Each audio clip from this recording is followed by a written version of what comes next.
Good evening. Welcome, everyone, to the Titusville City Council meeting on July 23rd, 2019 at 6:30 p.m. We have a quorum. I'll call this meeting to order. Please join me in a moment of silence.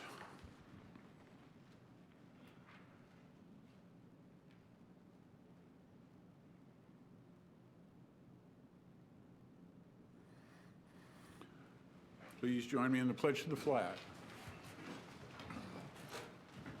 I pledge allegiance to the flag of the United States of America and to the republic for which it stands, one nation, under God, indivisible, with liberty and justice for all. Our first item is approval of minutes. Somebody like to make a motion? Move to approve the minutes of the meeting of July 9th, 2019. Second. I have a motion and a second. Any further discussion or corrections? I hear none. All those in favor say yes. Yep. Yes. Any opposed, like sign. Passes unanimously.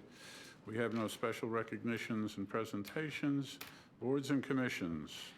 Yes, sir, Mayor and Council. Before we get to boards and commission, the staff requests that we move agenda item 9G to after petitions and requests.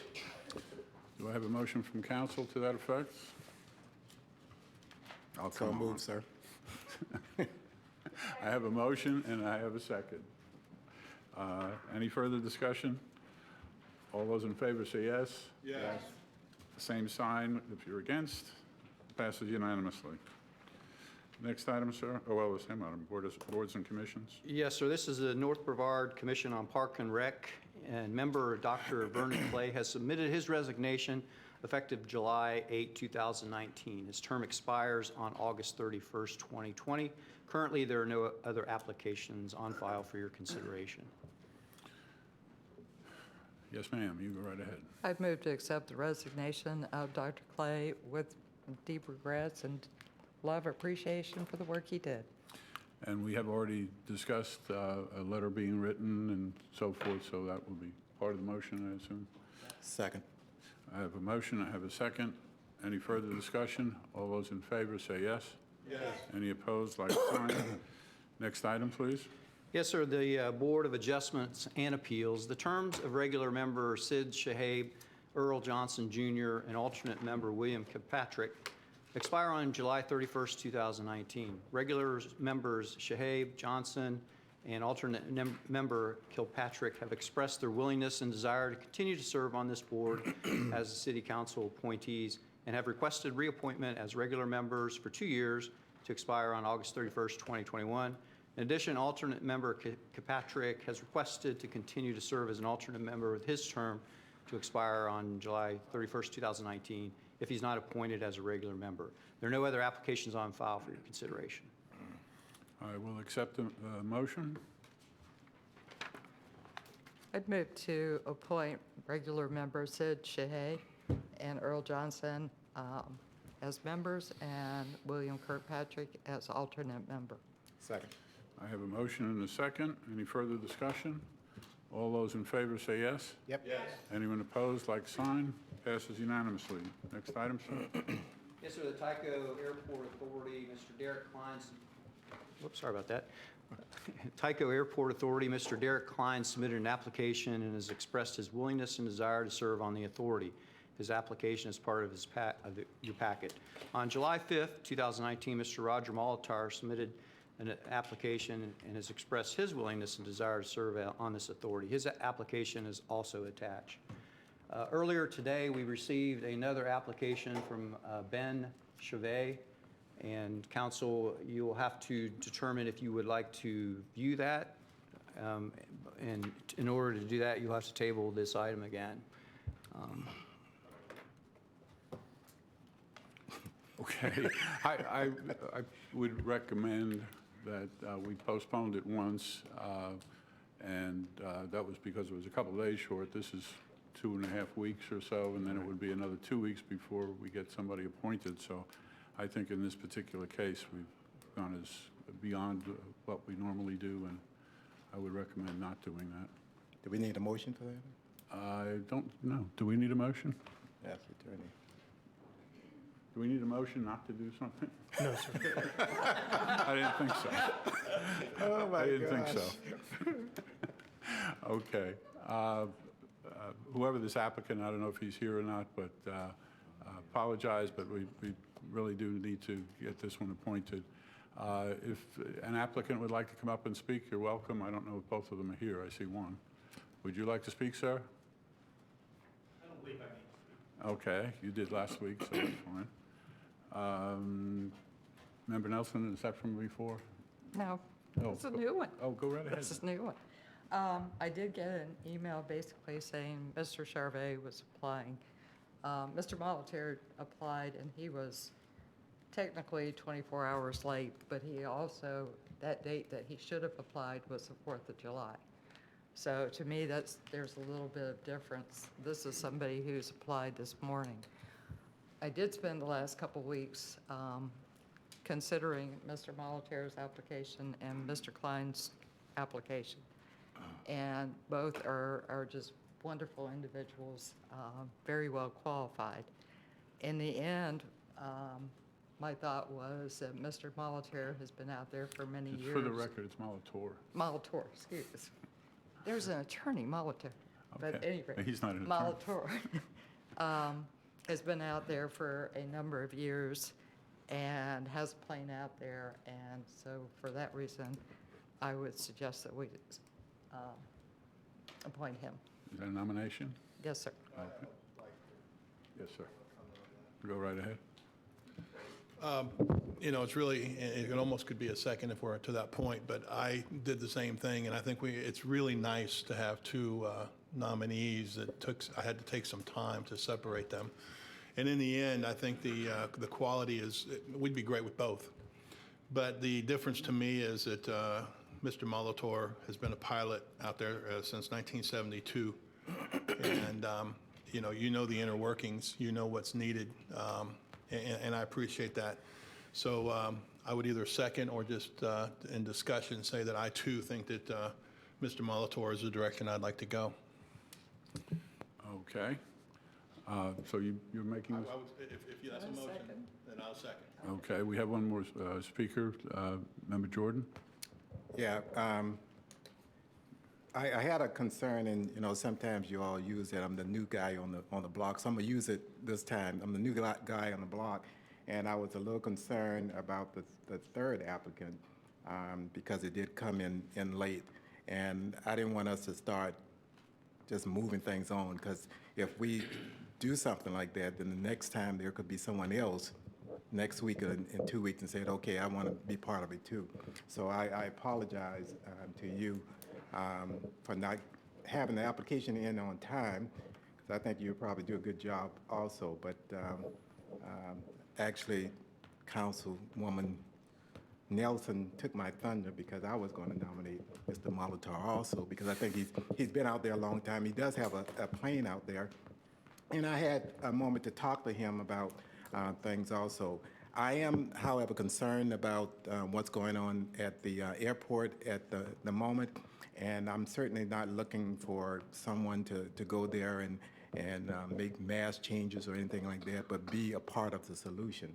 So I'm hoping that Mr. Molitor would do that and not cause a lot of havoc, because there is some havoc out there now, as we've seen in the letters, and that's not good for Titusville. It's not good for the community for sure. So that's really all I have to say about that. I appreciate you wanting to serve, sir.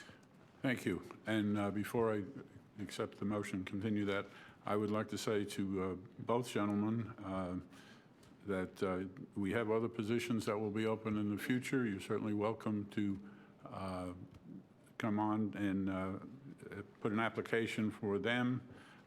Mr. Klein in particular, as he spoke last week, and he did a very good presentation. I hope he's not offended. Again, as stated, Mr. Molitor has been in Titusville probably as long as I can remember, and that's a long time.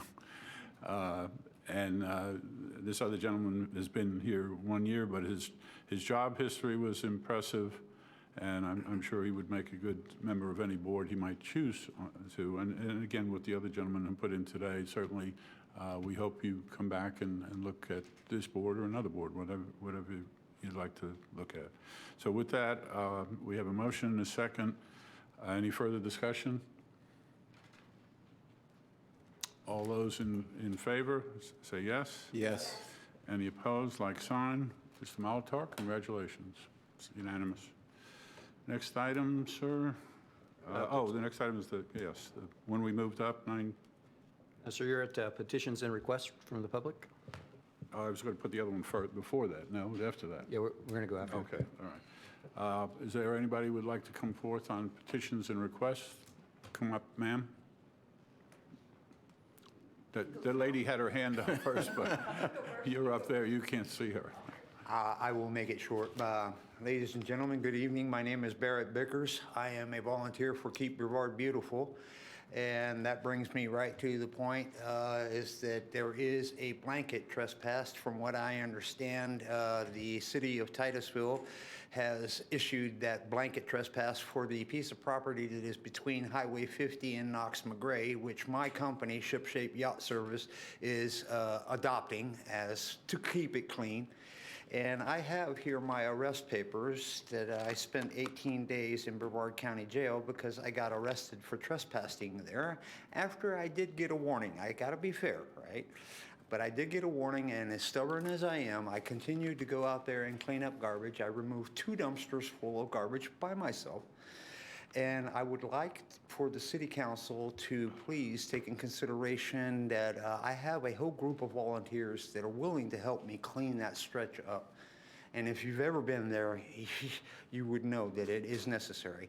That the card holders, okay, badge holders of Keep Brevard Beautiful are exempt to that trespass so we can get out there and clean it up. That's all I have to say. Okay. No questions? I will have to check with staff as to whether that exemption is, how that comes to be and how it is. But I have no problem with you cleaning up, and I don't think anybody up here does, but it's got to be done properly. And if you receive some notification that you shouldn't do it, I suggest you don't do it. Well, I was doing it properly. Okay. No, in you my were cleaning defense. properly, but what you doing, you said you were notified that you shouldn't be on that property. That's what I got that notice, or should I say the trespass warning, while I was out there cleaning up. And I spoke with some of the Titusville Police Department, also amongst them, the young lady that had to arrest me. She had to do her duty. Did you refuse to leave, sir? Well, it's not that I refused to leave. I just returned the next day to keep cleaning. Okay. I don't think you have to say anything else, sir. You may incriminate yourself. Right. Thank you. Mr. Brian Bobbitt of Keep Brevard Beautiful, he's the head there, is well aware of the situation. He knows I'm here today. I asked if he could join us with Miss Arwen as well, but that was not possible on short notice. So Keep Brevard Beautiful is backing the whole thing. That's whom I'm going to be getting the garbage bags from, who is also going to have the waste management bring the dumpster out so that I can properly dispose of the garbage that I collected, because I got myself into hot water with Cumberland Farms using their dumpster. Even though I did ask, but they had no idea just how much garbage I was going to put in there. And I got ridiculed because there was no room left for their garbage. The devil is in the details. In this case, the devil is in the garbage. Aye, sir. I'm kidding with you, sir, but very seriously, make sure that you're cleared to do that. I don't know anything about that Well, permit or as anything long else. as the I'm not city- asking you a question, sir. I'm just telling you that your time is up. Thank you. Thank you for your patience. Thank you, everybody. When you come down there, it'll go clean up. God bless you all, and God bless Next America. person, please. I think, Laura Lee, you had your hand up, please. Laura Lee Thompson. And you're supposed to give your name for the record, so you might as well do it again. I'm Laura Lee Thompson, 3550 Irwin Avenue, Mims, and I do own a business here in Titusville. And that's a hard act to follow. Yeah, really.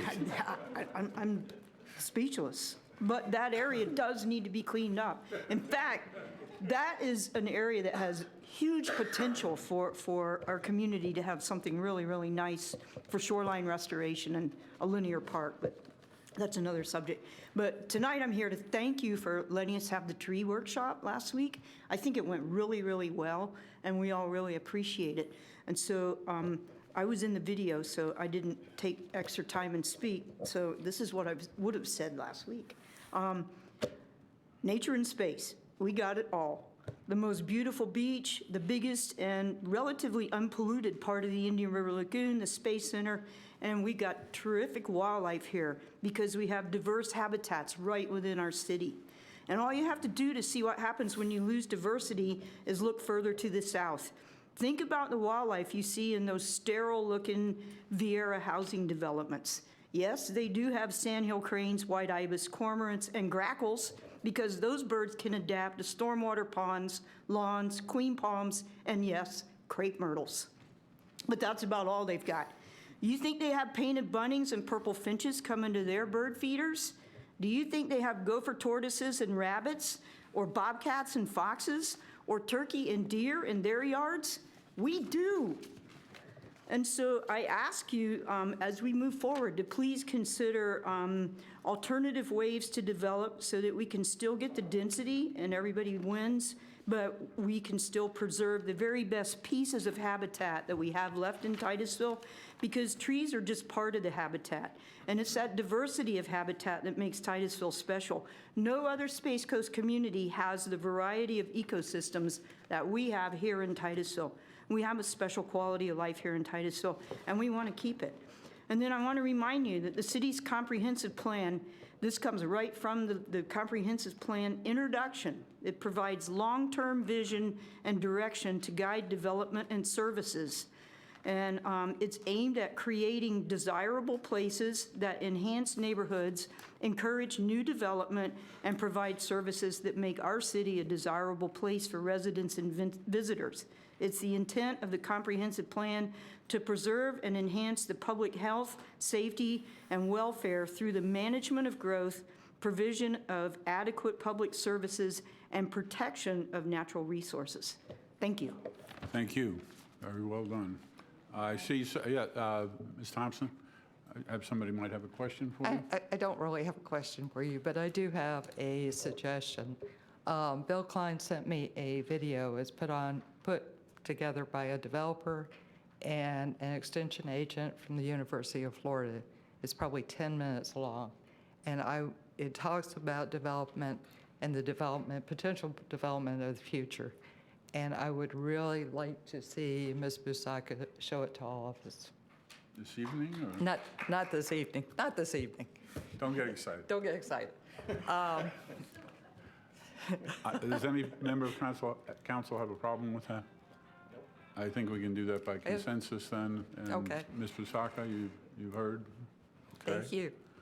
Yeah, I think it'd be very interesting. And the developer talks about the way he developed this piece of property, and the cost was comparable to the cost of developing the way we seem to be doing it. So it'd be very interesting. Okay. Thanks, Laura Lee. Thank you. Anyone else like to speak? Name and address for the record, sir. Name and address for the record. Stan Johnson, Pizza, Homestead Avenue. I'm here for question. Your light, Sam. What? Your Light. light. I'm here as a professional engineer and a citizen here, and thank you for your good intentions to serve and help our community. However, no, you don't like, that's what my children don't like when I say but. But as you know, I'm here because of I'm preparing an affidavit regarding city manager and council members' nonsense and negligence regarding a number of issues that I've sent you an email on today, July the 23rd. So I'm asking for you to please contact me regarding for clarification. This affidavit that I will be recording is for the protection of the health, safety, and welfare of the public. I want you to understand, as an engineer, I represent Mother Nature. My concern is that city manager and council members oppose Mother Nature with your negligence and nonsense, contradicting laws and rules of Mother Nature, and that's who I represent. For example, one of the laws, rules, that I've repeatedly said is that water flows downhill. Maybe you remember the advertisement they had with butter versus margarine. It's not nice to fool Mother Nature. Doesn't work. So the root cause that I'm here is that you're ignoring laws of Mother Nature. I'm not saying 70%. I'm saying 100% of why I'm here is because you're ignoring or denying laws of Mother Nature. So with this in mind, I'm going to read to you some of these facts of gross negligence, nonsense, deception. One of them is option to rules and laws of Mother Nature. And another one is acts, statements of malice and fraud at the council meeting on February 12th and later by city manager and mayor, and the enabling and supporting of this malice and fraud by a unanimous vote of confidence and abundant praise to city manager by council at a later meeting. Some basic questions that city manager and council are unable to respond to. I read some at the last meeting. The question is, one of them is, why did city engineers design dams without plans to show what the dams flood? Another one is number 11 I have here is, why does city fail to officially send stormwater management plan titled Master Plan for Stormwater Drainage to Brevard County as required by the title Greater Titusville Area? Number 13, why has city not sought to obtain easements for the maintenance of drainage relief as required by city's stormwater management plan and firm maps, and is expected as soon by the drainage design of I-95? That's a lot of engineers that you're opposing, lots of them. Am I out of time? You are out of time, sir. Oh, I'm sorry. May I have extra time, please? I see no one. Nobody wants it? Okay, thank you. Thank you very much.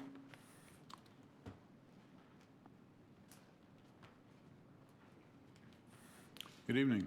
Name and evening. address for the record, please. Council and Mayor, Kathleen Burson, Titusville, Florida. And Stan and Laura Lee are always a hard act to follow. But One more I'm than kind of the here other. for the same reason as Laura Lee. And I want to thank Laura Lee and our tree team for putting on our presentation and, organizing like we did.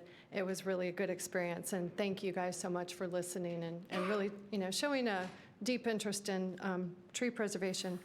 So we are working on several things. We're not relaxing.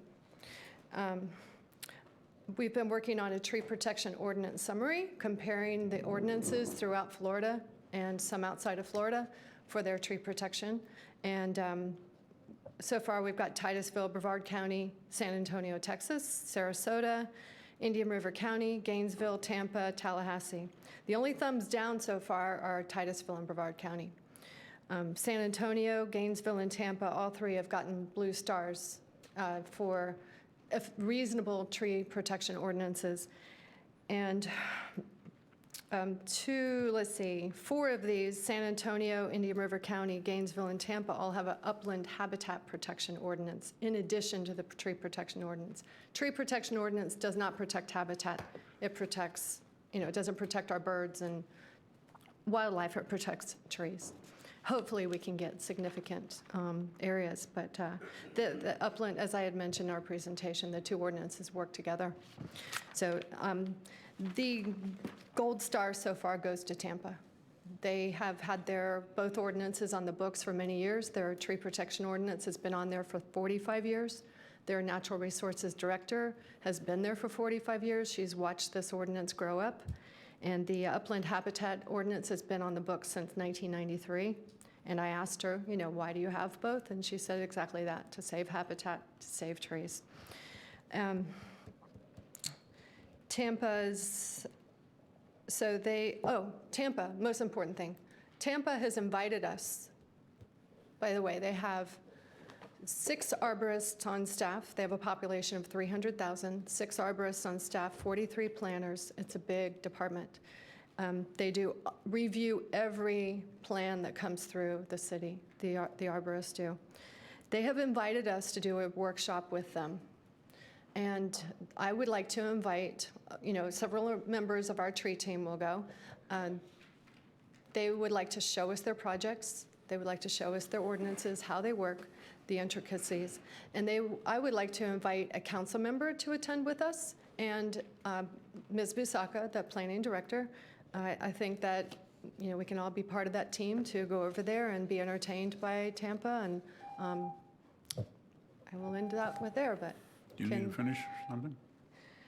I'd like to ask if there's a council member that would be interested in Is being that all part you- of that team. Is that all you need? I don't have to make a motion on that. It's just a few seconds. Yeah, a few seconds, please. Well, never mind. Yeah, a minute will do, right? Have a Yeah, motion on that then? Oh, you so we need a don't get in motion trou- on a minute? So I don't get in trouble here. Okay. Can we give her another minute, please? That's Yeah. my motion. Is a motion second? Have a motion second. All those in favor say yes? Yes. You got it. Okay, let me just explain. I'm putting a list together of what makes a reasonable tree protection and upland protection codes. The basics of a reasonable ordinance for trees is a minimum preservation percentage and/or a high replacement cost. Both of those are intended to discourage big tree removals. In Tampa, if you cannot replace the canopy, you have to replace the canopy of heritage trees by 100%. So that's the first discouragement to take the big heritage trees out. So you have to replace that canopy either on the property with smaller, new trees, or within the district on another property, or the replacement cost is, a risk assessment is done on the tree to determine how much money can be put into the preservation fund. San Antonio and Tampa both protect 100% of the heritage trees. Should I ask for more time? Okay, I'm done. Thank you. You done? Okay. Yeah, but can I ask that question? You certainly may, although I would suggest, we all have schedules that we have to look at to Well, go what and I give you an told answer. Tampa is that we want to work with your schedule for the council member who would like to be part of this. Work with your schedule first and Ms. Busaka's first, coordinate those two, give us some windows that you're available, and then we'll work with them. And then whoever can fit in from our team will go, and whoever can't won't. Okay. Does anybody want to make a commitment at this point? I got your numbers up. Oh, I'm sorry, you do. That's right. Member Jordan, I'm sorry. All right, I don't want to make you feel bad, but I heard something that bothered me or Okay. concerned me, and that was requirements creep. What? Requirements creep. Creep? Yeah. You understand that? No? Okay. What I'm saying like is it. our first requirement was for the trees, and now I'm hearing the habitat. So I thought we were focused on tree preservations, but now I'm hearing that you want to commingle that with habitat. Well, we presented that that was my presentation, was on the uplands habitat ordinance as Okay. going hand in hand with the tree protection I ordinance. just don't want us to not be able to do what we want to do You can by vote on adding. it. You can vote on it later, but I think that you should at least entertain both. Well, I'm you know, not from sure. staff. Well, my first question would be to Ms. Busaka is what she's focused on. Did you hear both the habitat and the trees, or? Just want to make sure that at the end we get exactly what we're looking for and not be disappointed, that's all. What we've done is we've taken all of the comments that council provided to us at the end of the meeting and put it into a matrix. We have options so we can address those. We will then come back to you with a draft ordinance for you to look at, see if we're hitting the points that you want us to hit, and then we would go into the public process. So I don't have that list in front of me right now, but we took your comments to us Right, as our right. direction. Right, but I don't remember any council member talking about habitat. But you remember my presentation. The majority of the council direction related to protection of trees. Trees, right. Yes, sir, that's Right. what from my memory, but Okay, and that's what I'm saying. I want to make sure we're communicating between the public and what we had said to you. So I don't want, at the end, you're happy with us right now, but at the end, you say, well, you didn't include Yeah. the. Well, I won't be happy if you don't. Well, you will be happy. Thank you. Okay, thank you. That's Member it. Nelson. That's it. I will say that video doesn't specifically say upland habitat wetland, but it does talk about preserving a lot of the area. And one, providing canopy for the houses so that the cooling costs are lower. The interesting thing is that it did include some of Woody's comments. This particular neighborhood has no curbs, and it has swells to hold the flood or the runoff. No So stormwater ponds. it was very interesting. I would like to see us look at the different upland habitat, which is something that this video doesn't talk about, but it's there. Well, thank you. So I don't think it would hurt to look at it. But I agree, the trees were the primary point last week. Okay. So, I don't have any problem if you can talk Ms. Busaka and taking a day out of her busy schedule to go over to Tampa. You don't need sleep, right? So if you can talk her into it, I'll go with her. How about that? Okay, if you'd like to be the one to go, we'd love to have you come. Okay. You appear to have a commitment, but the other part is up to the city manager. That's true, that's true. so. What was that? The other part's up to. Ms. Mr. Busaka doesn't work for the council, the city manager does. She works for him. So.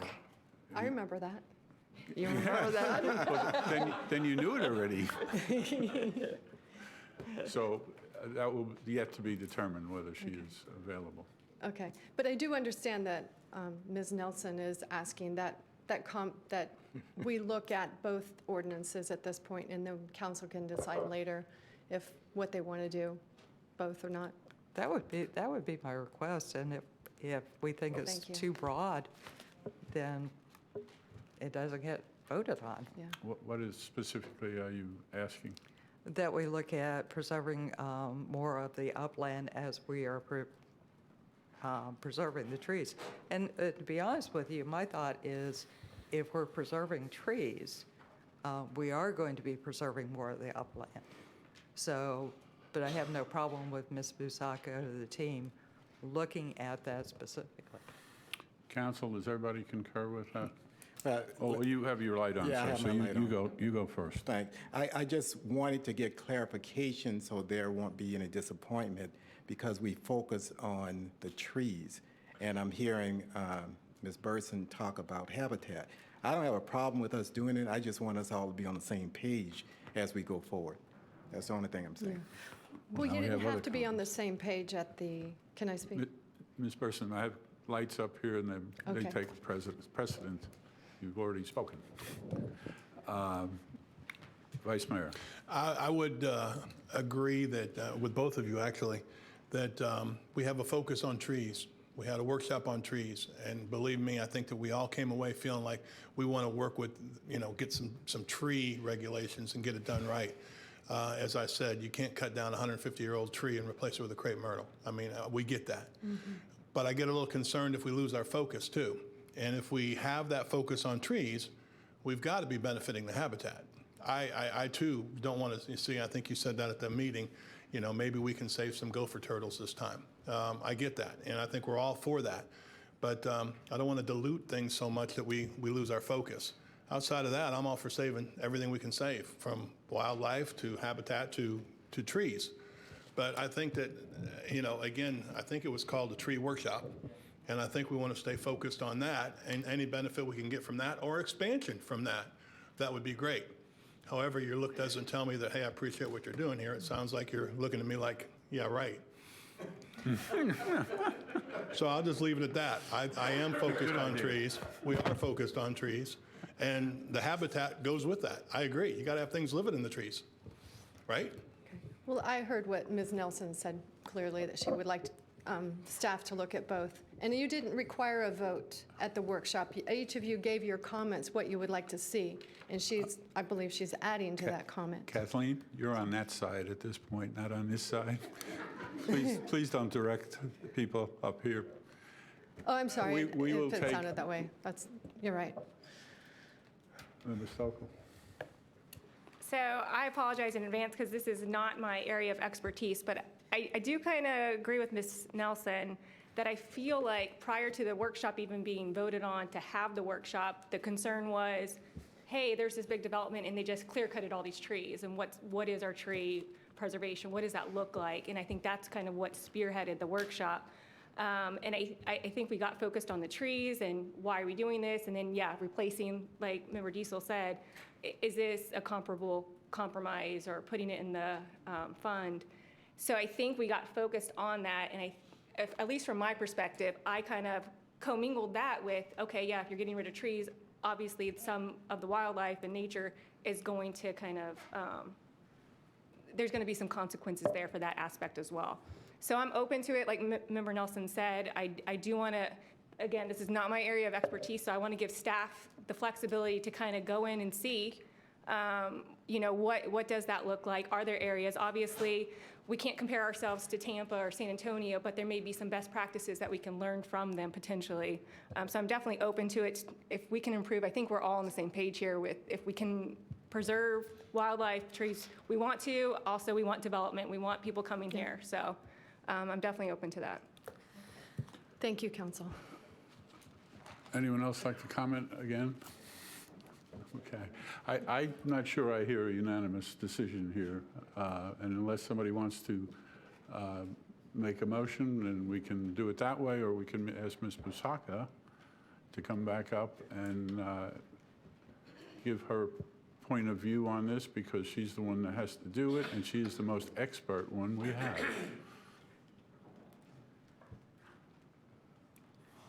Because we did not get formal input from the council, we got individual. What we're going to present will cover the comments, and we can indeed include habitat. The bigger this gets, the longer it's going to take, and the more difficult the discussions will be. So that's why we're going to bring back to you a draft that you can, in the Chinese menu kind of proposal, choose those things that you feel like you want to talk about. But the longer, this will take longer, the larger it gets. Just because the staff has more work to do, and there will be more discussion, and it will expand to fill the space. So we will do our best to address the comments that we heard here, but it will be,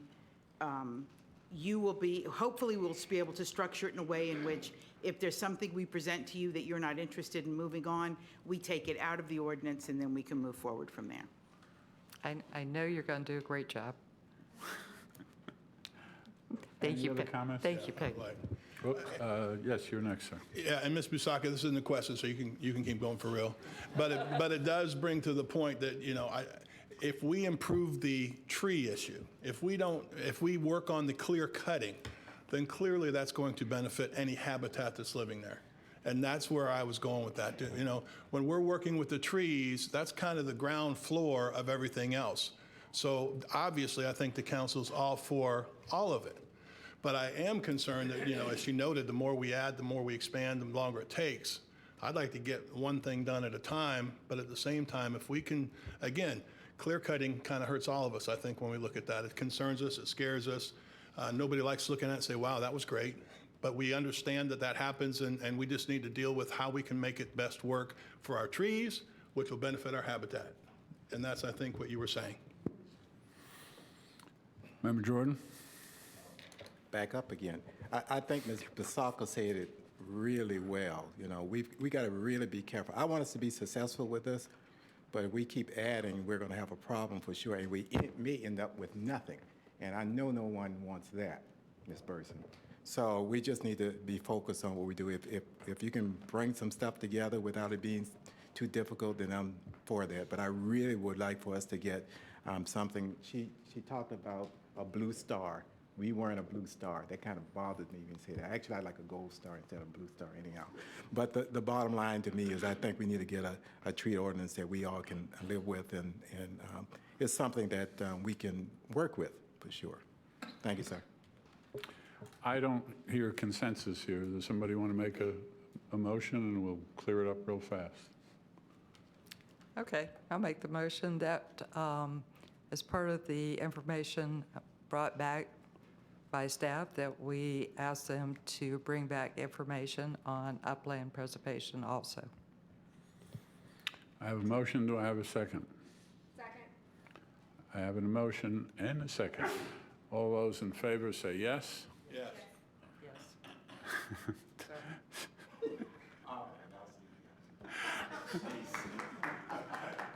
Passes unanimously. Thank you very much. All right, anybody else from petitions and requests? Quick, let's go on. Yes, sir. Next We're on item, to sorry. consent agenda items. Council, is there any council member that would like to pull an item off of the consent?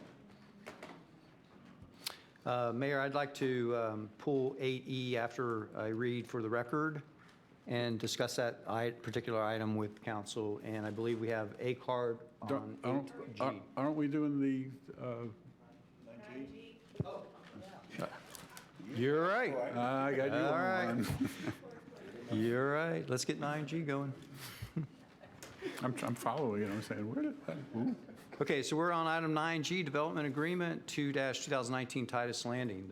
The Planning and Zoning Commission reviewed this request at their 17 July 2019 meeting and recommended approval 5-0.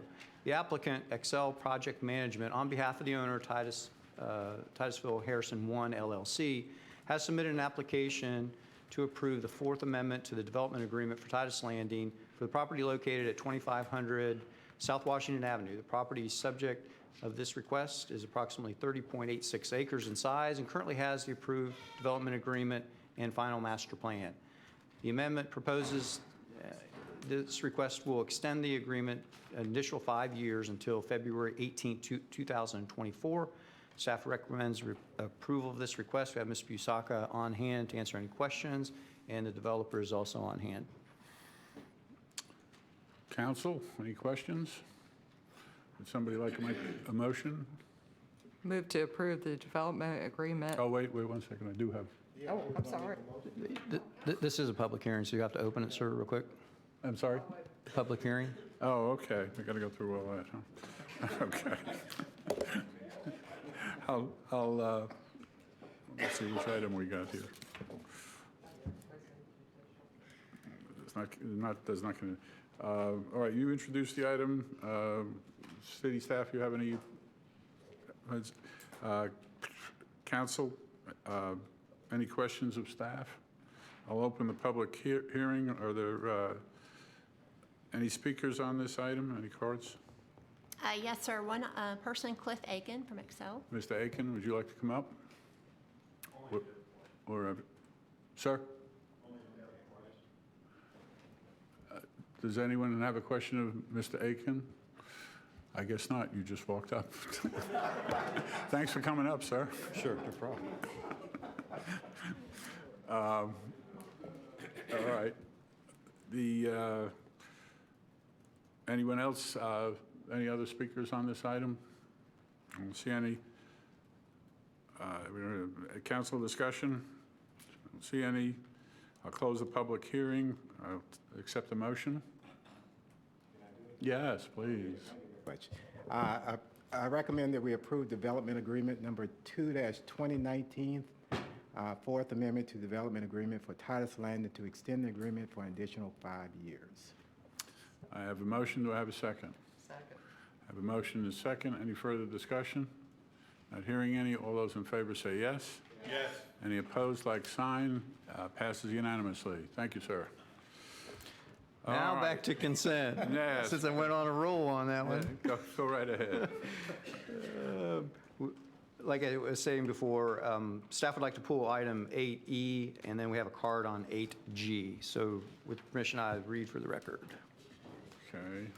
Consent agenda item 8A, authorized amendment to the 2018-2019 Community Development Block Grant Agreement with North Brevard Charities Sharing Center to utilize grant funds for citywide public services rather than simply youth services.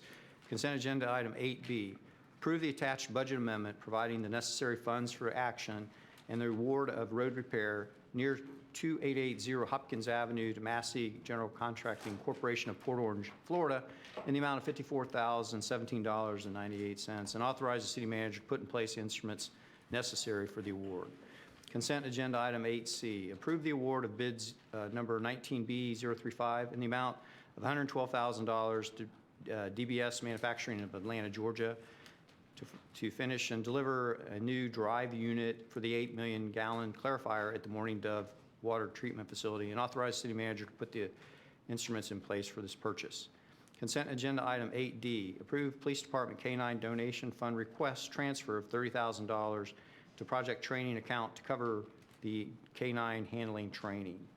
Consent agenda item 8E, set the tentative operating millage rate for the FY 2020 budget at 8.2443 mils, which is 10% above the rolled back millage rate of 7.495 mils. Set the voted debt service millage rate riverfront acquisition referendum to 0.3463 mils. The maximum levy authorized by the Series 2005 general obligation bonds is 0.535930 mils. Consent agenda item 8F, approve the staff recommended revisions to the Titusville Student Advisory Council Scholarship Policy. Consent agenda item 8G, resolution 30-2019, approving the honorary street name and placing the historical markers on South Street in honor of Dr. Martin Luther King Jr. Consent agenda item 8H, approve the nomination of Gibson Rivers House located at 723 Palm Avenue to the city's Register of Historic Places by adopting resolution 31-2019. Consent agenda item 8I, adopt resolution 32-2019 as requested by the Titusville Environmental Commission. Consent agenda item 8J, adopt resolution 33-2019 as requested by the Titusville Environmental Commission. Consent agenda item 8K, adopt resolution 34-2019 as requested by the Titusville Environmental Commission. And consent agenda item 8L, approve and execute 2019-2020 School Board of Brevard County SRO Program Agreement as required in a budget amendment. So Mayor, I'd like to go back to item E at this point. Yes, sir. Go right ahead. The proposed budget is balanced at a tax rate of 7.720 mils, which is 3.01% above the rollback rate of 2.7951, and is 2.90% above the current millage rate of 7.9517. Staff requests council set the tentative millage rate at 8.2443 mils, which is 10% above the rollback rate of 7.495 mils. That will give you flexibility during the budget process to go above what our proposed millage rate is, up to 10%, which is as high as you can go by law.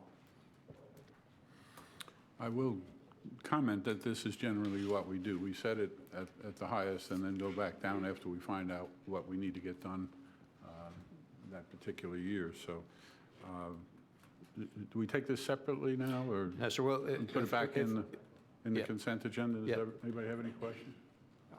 I would prefer on this item that you do vote on this particular one separately, so we'll have it in the minutes Okay. separate. If you would, I'd appreciate that. Yeah, that's fine. I was going to do that. Also, I'd like to take this time, I had a citizen ask me about, I think, some of the resolutions. I also want everyone to understand, if you wanted to speak on these consent items, you need a card in if you want to be heard. Otherwise, they're going to vote. So if you want to speak, you need to let them know. Yeah, we have a card in for 8G. Okay. Yep. Okay, Ma'am, but yep. can we vote on this item that we just talked about now? Okay. Member Jordan. Okay, so we're going to vote on all the items except 8G? No, we're voting on just Just you want just E. Okay. Microphone. Okay, I move that we set the tentative operating millage rate for the fiscal year 2020 budget at 8.2443 The mils. tentative. Tentative. All right. Second. I have a motion and a second. Any further discussion? All those in favor say yes. Yes. Any opposed, like sign, passes unanimously. You also have, as part of that, the voted debt service millage rate at 0.3463 mils. Was that part of your amendment? Yes. Is everybody clear with that as a vote? Yes. Well, okay. And the next item to discuss, you said we have a card on? Yes, sir, that's 8G, ma'am. Sir, would you like to come up? Or ma'am? I'm sorry. I thought the gentleman was talking about it. My name is Lynn Golden, and good evening to all the council. Thank you very much for the consensus of Martin Luther King Street. First of all, I'd like to thank God because this has gone on since 1985, trying to get it approved. And I would like to commend the first set of group that started this, the Concerned Citizen, Ms. Bell, Ms. Jones, Pastor Deborah Davis, Juanita Houston, and a few more groups that has passed on. And now I'd like to, all those that jump on the board with me, would you please stand? Kirk Davis is my vice president, Ben Warren, Clara Davis, Pastor Davis, will you please stand so people can see you? Ms. Jones and Ms. Bell, I would like to say happy birthday. You took over 20 years, you're 91 to get this. You started this program.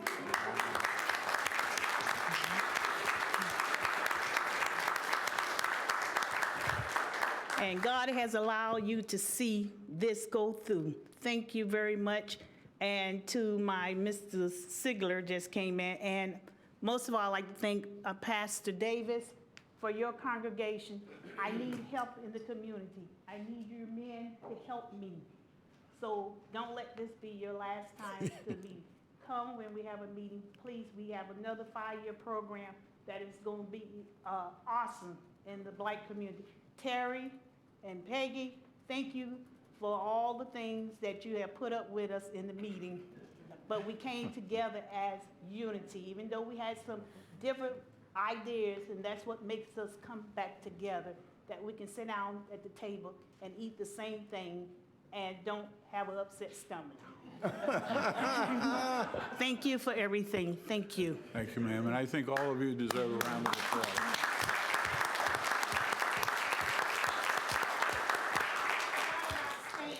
He was original with the group too. Okay. And Mayor, we have a late card for items 8I, J, and K by one person. Okay. Who would that person be? Lynn Golden. I'm sorry, sir. I thought you asked me who's the lady you just spoke. Oh. I apologize. The speaker is Brian Bobbitt.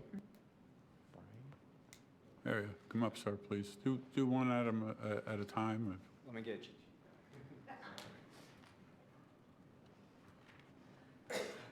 Please.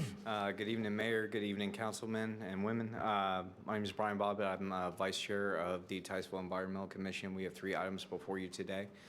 The first item I'd like to address is the recognizing businesses which voluntarily reduce single-use plastics. As we all know, the plastic straw campaign has hit nationwide, and it's become very feverish throughout the entire country. Keep Brevard Beautiful has started a program a couple of years ago in partnership with Brevard Zoo called Litter Quitter. And this program is to encourage all restaurants to reduce their single-use plastics by using more biodegradable products, creating an ask first straw policy instead of just coming to your table and dropping a bunch of straws on there and everything else like that.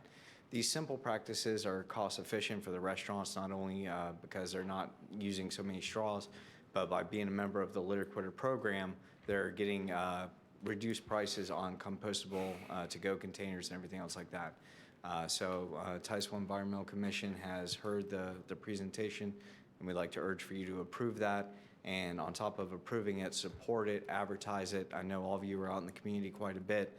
If you don't if you know of a restaurant that's not involved in the program, strongly encourage them to take a look at it, and there's no cost to be part of that program. So that's the first agenda item. Any questions on that one? Any questions? Yes, go right ahead. Brian, are you guys going to put this on the website and advertise the people who are part of the program? Absolutely. Keep Brevard Beautiful does put Litter Quitter members on their website, as well as a monthly editorial in the Hometown News. We would love for the city of Titusville to put advertisement or information about the program on the city of Titusville's website, so that way our local restaurants have access to them. Mr. Larice, is there any reason we couldn't put it on our No? website Yeah. and advertise, actually, all three? Yeah, That absolutely. these are the things we're doing, these are the reasons that we're doing it, and we're asking you to give up plastic because, or we're asking you to give up whatever it is because. Styrofoam, Right. instead of using plastic bags. I know there's a lot of controversy on the plastic bag issue, but instead of banning the plastic bags, why don't we just encourage the restaurants to use paper bags? That way you're not getting into the legal issues. I think what we'll do also is the next edition of Talking Points, we'll put these three in there to describe what they are. Okay, That would be great, thank you. absolutely. Any members of council have any problems with that? All right, you got through one. Okay, so 1 down, 2 to go. 1, 2. Next one is item J, resolution of supporting the Lagoon-Friendly Lawn Program. Again, a Keeper of Our Beautiful program. The Titusville Environmental Commission has heard several presentations on our stormwater runoff and the nitrogen levels, the phosphate levels. Dr. Lisa Soto from MRC came and did a presentation to the commission, and our numbers are higher than anyone else in the county. And that's something that we want to try to improve on, especially on behalf of the Titusville Environmental Commission. Keeper of Our Beautiful has a program called Lagoon Friendly Lawn, which encourages homeowners to use more native plant landscaping, reduce fertilizer if they don't completely eliminate it. Just because we live in Florida, we don't have to have that St. Augustine grass. We have plenty of green, beautiful native plants that don't need all that fertilizer. So we encourage homeowners to adapt those policies. We help guide you in figuring out what's best for your lawn. We work very closely with UF-IFAS. We work with master gardeners. We try to get homeowners informed on proper ways that they can reduce their nitrogen runoff throughout all their lawns. So it's a very big program. The city of Satellite Beach has adopted it and jumped with both feet, encouraging all new businesses that come into their city to landscape and lagoon-friendly lawn practices. So if we could get the city of Titusville to buy into that level, that'd be excellent. Again, no cost to the city or any homeowner to be part of this program. It's education for the community, and to help spread that word and encourage it, and maybe even adopt policies to encourage new businesses to landscape appropriately to protect our lagoon would be great. Any questions? Any objections to anything he's asked for? I am Okay. on fire Exciting. tonight. Okay, here we go. Last one. All right, and the last one is item K, which is supporting the countywide composting program. Composting is a big deal, and we're trying to get that to grow within the community of Brevard County. We received a presentation from, several different conversations took place at the Environmental Commission, where at first we tried to get the city of Titusville to create their own composting program. I know we have our own solid waste program. To add some type of subscription-based composting service to that was at first what we were discussing, and then we decided that's a big stretch. Let's start off small. Let's try to encourage backyard composting, something that would be beneficial to local homeowners at first, and then see where that grows. The demand for composting countywide is growing. I've had several conversations with Yuri Rodriguez from Solid Waste. I represent the Titusville Environmental Commission and KBB at the Brevard Sustainable Working Group, and all the other sustainability committees countywide are buying into this as well. What we would like to do is adopt the City of Orlando's backyard composting program. The first two are free. This is where I get you. The city provides composting bins to any resident that would be interested in doing composting in their backyard. There's plenty of education material that Keeper of Our Beautiful and the Titusville Environmental Commission can provide to anyone interested in doing so. The city maintains ownership of those bins, so if someone moves, the city gets those bins back. If they break, there's a lot of compost bins that have warranties on them that last for many years. But the fact is, one person composting in a house reduces the amount of waste that goes into a landfill by over 1.5 pounds per day. That's a lot of people in the city of Titusville that could be rediverting some of that waste into stuff that's going to go into their gardens, make their flowers grow better, reduce the use of fertilizers, all around a win for our environment and for our community. later on down the road, I would really like to see a commercial composting facility within our city that would, reduce costs on the public service department. They can use that for landscaping here within the city as well. So, and possibly, sell it to the community members that don't have lawns that they can compost on their own. Member Nelson? Brian, how much are the bins? That's what I was gonna ask. It varies on the type of bin. I mean, it's just like cars. You can go for that Mercedes or you can go for the Pinto I drove here. So, yeah. Yeah. The average cost for a turning bin can be around $40 per bin. Keep It Our Beautiful is currently going after a grant from from Waste Management for $2,500 to be able to provide bins to lagoon-friendly lawn homeowners. So that's people that have already started to make the steps and make the processes to, reduce their runoff and everything else like that and improve their gardens. Those are going to be the first people from Keep It Our Beautiful side. The bin costs, it really varies. I mean, you can go out for a grant. Oh. You need additional time, sir? Yes, sir. How much? You're wasting time. 2 or 3 minutes? 2 or 3 minutes, sir? Can you do it in 2 minutes? I can do 2. Okay, I'd make that motion. Have a motion and a second. All those in favor, say yes. Yes. You got it. Thank you. Okay, we're talking Pinto. How much is the Pinto? Pinto, about 30 or 40 bucks per bin. Okay, and the Mercedes, I'm assuming it's probably, They could be up to about 100, 150. I know Kaylin has done research on what's the most expensive Cadillac you've seen.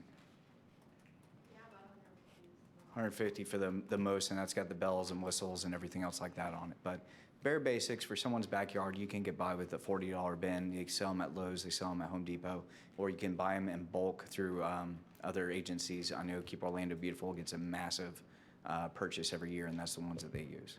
so Brian, this particular resolution, that does not include buying them right now. Correct. I mean, this is something that we've discussed, we've looked at all the avenues, and we figure that this is probably the best approach is to leave it to you and decide whatever you think would be best for the program.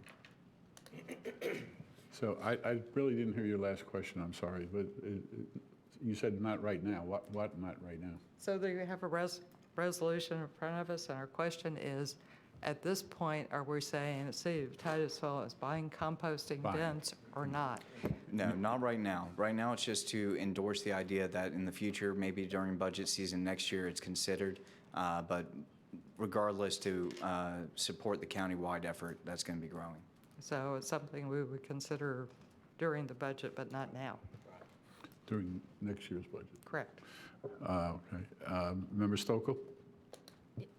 Member Nelson actually was getting to my point. If I'm reading this correctly, Brian, it looks to me like this is just something that if we were to vote on it as a council, that we approve this, that this is something that we are interested in. There's no financial commitment to it right now, but we see that this could potentially be a benefit and to potentially work with other cities throughout Brevard County to maybe implement a program, or should we get grant funds potentially, we can maybe pilot a program. Exactly. Or Okay. possibly work with other municipalities in the future to get bulk rate discount on bins. Perfect. No, that's great. Thanks for doing all this work. It was the Titusville Environmental Commission Yeah. and several people that were involved with it, so. Would anybody like to make a motion? Are you doing the consent or the whole consent? No. Oh, I'm sorry. That's right. This is under consent. We'll put that into the consent, although the understanding is we're not buying them now. Correct. We're Yes, just sir. saying this is a good idea. We'll proceed in the future at some point. Support the idea of composting countywide, and then in the future, consider working towards those means. Okay. Thank you, sir. Thank you all. And that was the last item, so we will do the, Yes, sir, just to clarify, you'll need a motion for consent agenda items 8A through D, all except the, and then for F through L. And there are resolutions, so you'll need roll. yes, sir. All right. Everybody heard that?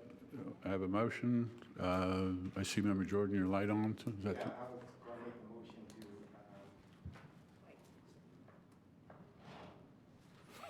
to, Hey, now, kids, play nice. yeah, play nice for sure, to approve consent agenda 8A, B, C, D, F, G, H, I, J, K, and L. Second. I have a motion and a second. Any further discussion? Roll call vote, please, clerk. Member, excuse me, Member Jordan, Yes. Member Nelson, Yes. Mayor Johnson? Yes. Vice Mayor Diesel? Yes. Member Stokel? Passes unanimously. Next item, sir. Yes, sir. I'd like to explain the 6 public hearings that council was about to hear. These public hearings, council should hear any objections to the proposed action by the city and by the public and/or the property owner. Following such testimony, the council may, 1, confirm, amend, modify, rescind the resolution of necessity. 2, determine whether the improvements will be made. 3, and how much cost shall be paid. Council must then authorize staff to proceed with the improvements by adopting the resolution to proceed. And what I'd like to do, Mayor and Council, is on each one of the items, I'll introduce what the address is. You can open the public hearing. We have staff to show you some pictures of those properties, and then we can just vote on that. So is there any questions on what actions we need to do? I'm sure we'll get it after the first one. Okay. Okay, so the first structure is located at 711 Brooker Street, Units A and B, and this is agenda item number 9A. And Glenn, go ahead and fire away. Thank you. The property located at 711 Booker Streets, Units A and B, has been abandoned, vacant, and disrepair since 2010 and continues drawing code enforcement liens. The structure has suffered severe damage on the exterior walls and roof and currently has an assessed lien of $104,000 or $104,320.17. And not sure if you attached the pictures or not. What are we looking for? Yeah. Oh. You got a picture? Okay. Best landed plans of mice and men. Yeah, it is in your agenda packet. Yeah, we've seen them.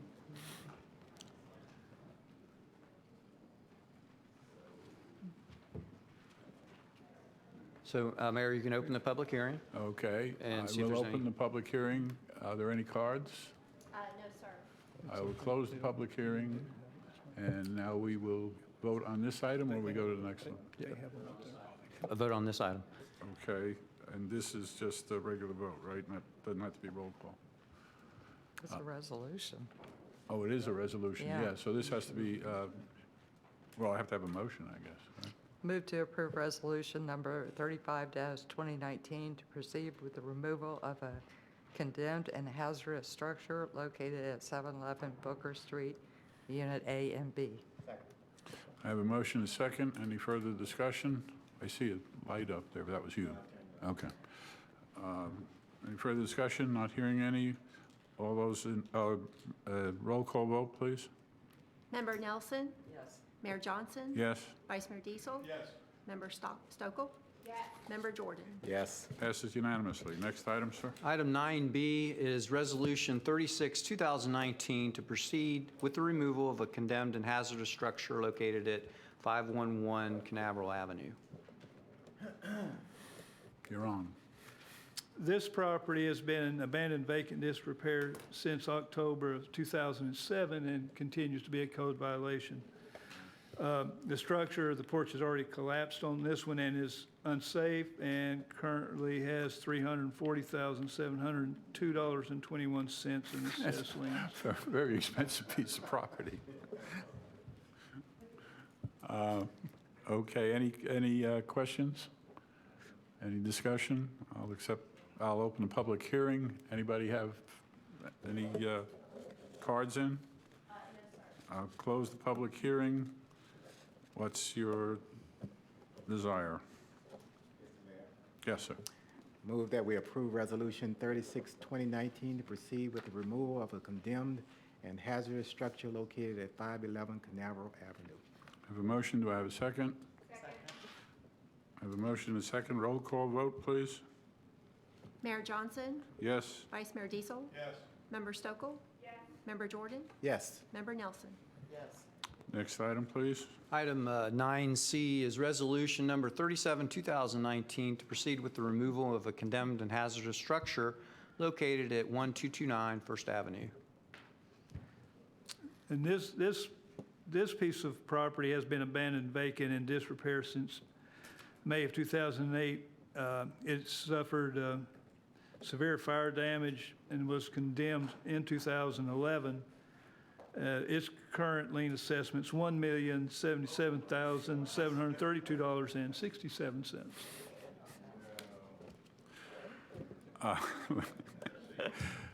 Any questions from council? Seeing none, I'll open the public hearing. Any cards on this item? I'll close the public hearing. What's your roll call vote, please? Oh, Move to approve Motion. resolution number 37, 2019, to proceed with the removal of a structure at 1229 First Avenue. Second. I have a motion and a second. Roll call vote, please. Vice Mayor Diesel? Yes. Member Stokel? Yes. Member Jordan? Yes. Member Nelson? Yes. Mayor Johnson? Yes. Next item. Item 9D is Resolution 38, 2019, to proceed with the removal of a condemned and hazardous structure located at 508 Lucky Street. This property fell in disrepair and vacant in 2008 and was a continuing code violation, has actually suffered 2 extensive fires and is in a danger of collapsing. And its current lien assessment's $90,988.31. Any questions from staff? I don't see any. I'll open the public hearing. Any cards, clerk? I'll close the public hearing. Have a motion? Move to approve resolution 38-2019, to proceed with the removal of condemned and hazardous structure located at 508 Lucky Street. Second. I have a motion and a second. Any further discussion? Roll call vote, please. Member Stokel? Yes. Member Jordan? Yes. Member Nelson? Yes. Mayor Johnson? Yes. Vice Mayor Diesel? Yes. Passes unanimously. Next item, please. 9E is Resolution 39, 2019, to proceed with the removal of a condemned and hazardous structure located at 144 Roosevelt Street. This structure has also been abandoned vacant since Hurricane Matthew, where it suffered most of its damage. It caused the roof to be collapsed in 2 different areas. It still remains full of furniture, has mold.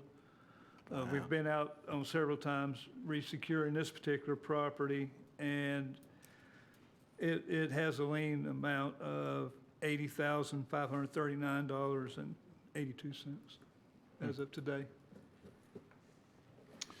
Okay, I'll open the public hearing. Are there any cards on this item? No, sir. I'll close the public hearing. Accept the motion. Mr. Mayor, I move that we approve resolution number 39, 2019, to proceed with the removal of a condemned and hazardous structure located at 144 Roosevelt Street. Second. Have a motion and a second. Any discussion? Not hearing any. Roll call vote, please. Member Jordan? Yes. Member Nelson? Yes. Mayor Johnson? Yes. Vice Mayor Diesel? Yes. Member Stokel? Next item. Item 9F is Resolution 40, 2019, to proceed with the removal of a condemned and hazardous structure located at 192 Roosevelt Street. Yes, this structure has been abandoned vacant since 2011. It too also has suffered severe roof collapse and unsecure. And we're currently at $78,334.42 in this structure. Any questions? I have a question. Yes, Right yes, ahead. sir. This is our last one. Yes. Why does it take so long for us to get to this point? You're talking 2011 years. Yeah, yes, sir. I think Why there is that? There was a Y in there. Yeah, why is that? Actually, I don't have a real. I was here during that period, so maybe I can answer it. Yeah. It was, we were going through some pretty tough times, and these have to be torn down. Somebody's got to pay for it. And so a lot of them were put on the shelf for a while, and they built up to where it was time to do it. We're having better times now, so that's why, basically. Is there a process in place that says there, and I understand what you're saying, I don't have a problem with it, I'm just trying to understand, does the process dictate that there's a certain amount of time that we're supposed to? Well, what it's basically regulated by is that they're put under a penalty per day.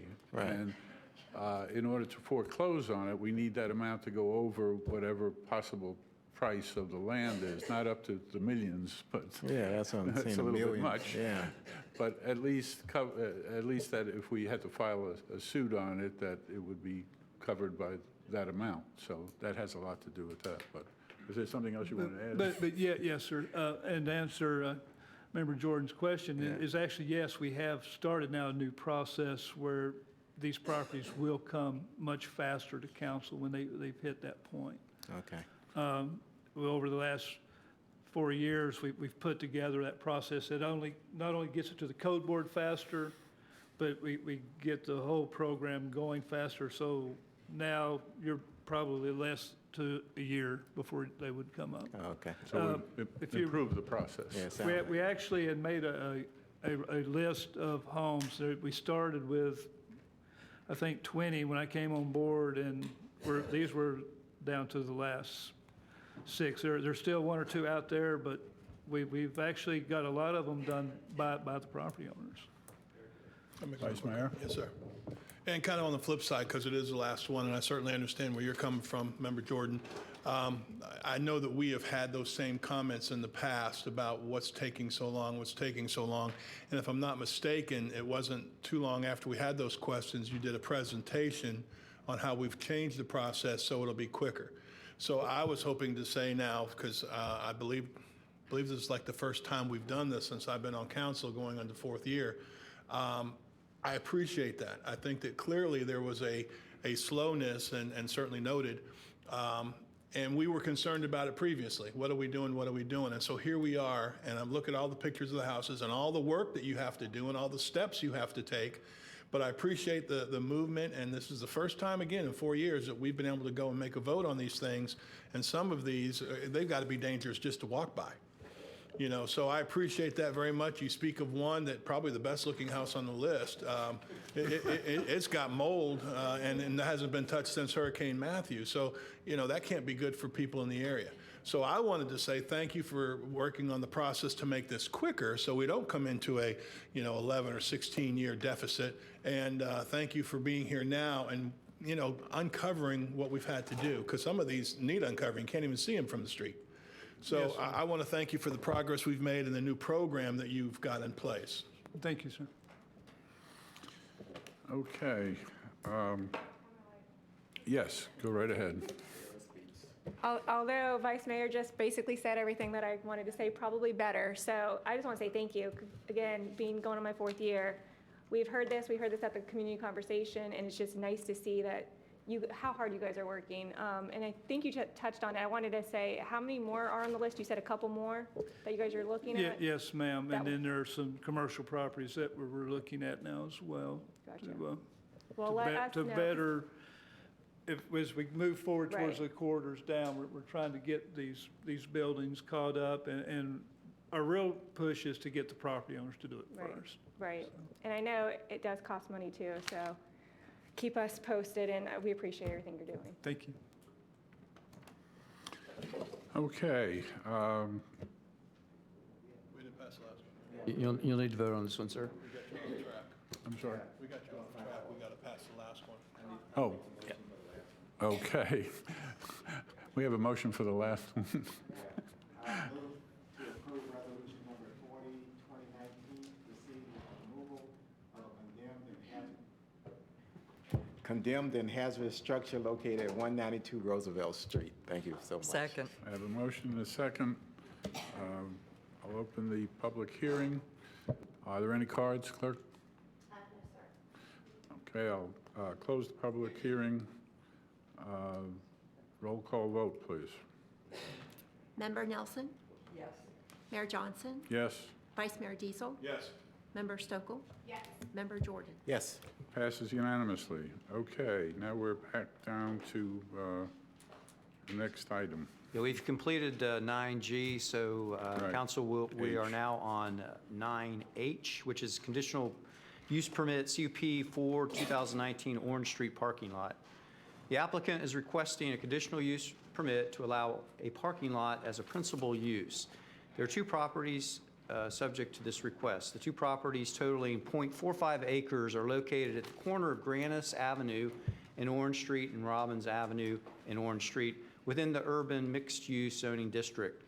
If this request is approved, the sole use of the property will be off-street parking lot, which is permitted with conditions in section 28149 of the city's land development regulations.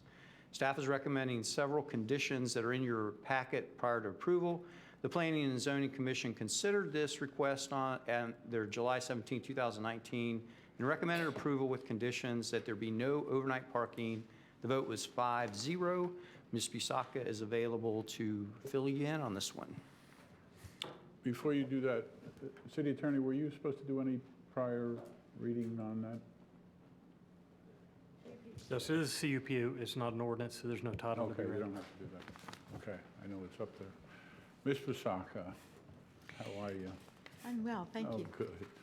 I just wanted to let you know that the staff report includes a review of the general conditions under which conditional use permits are reviewed, that the staff finds that the proposed use is not inconsistent with the urban mixed-use land use designation. There also are no objections from the fire department, and the staff does not believe that the proposed use is likely to cause nuisance issues related to odor, smoke, electrical interference, and/or mechanical vibrations. There are specific conditions as well that relate simply to this conditional use permit, and the staff has reviewed that and has a couple of comments. The hours of operation that are required with this conditional use permit are that no vehicles are allowed to be moved between 10 p.m. and 7 a.m.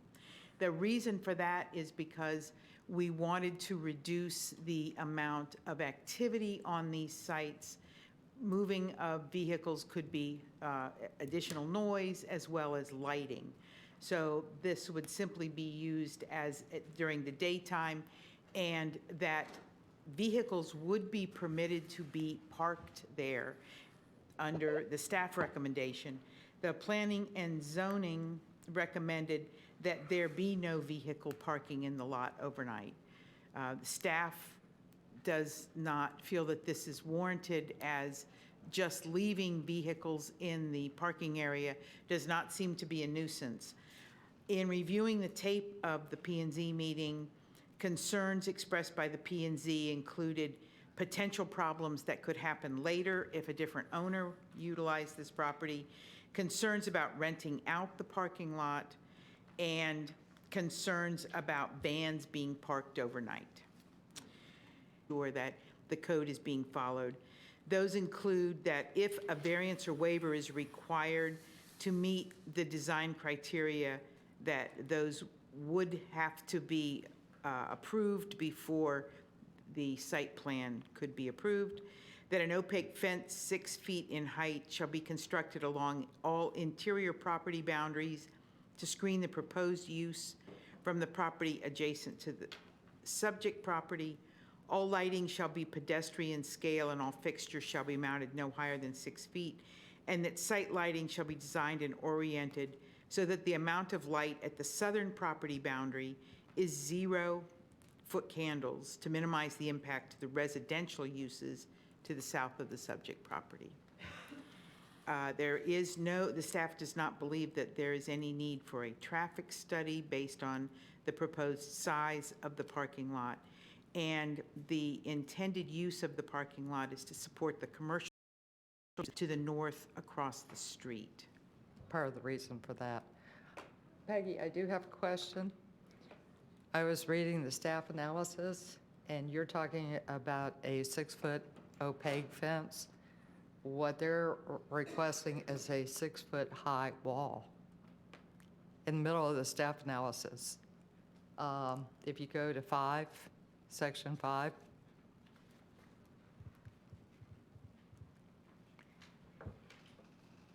Okay. It says the uses of the south staff was recommending a 6-foot high wall along the interior side to buffer the residential uses, and then along the 20-foot landscape buffer along Robbins Avenue is sufficient to buffer the properties to the east. Okay, so we're talking about a wall Against separating the residential, area. yes, and then a landscape buffer to the properties to the east. Okay.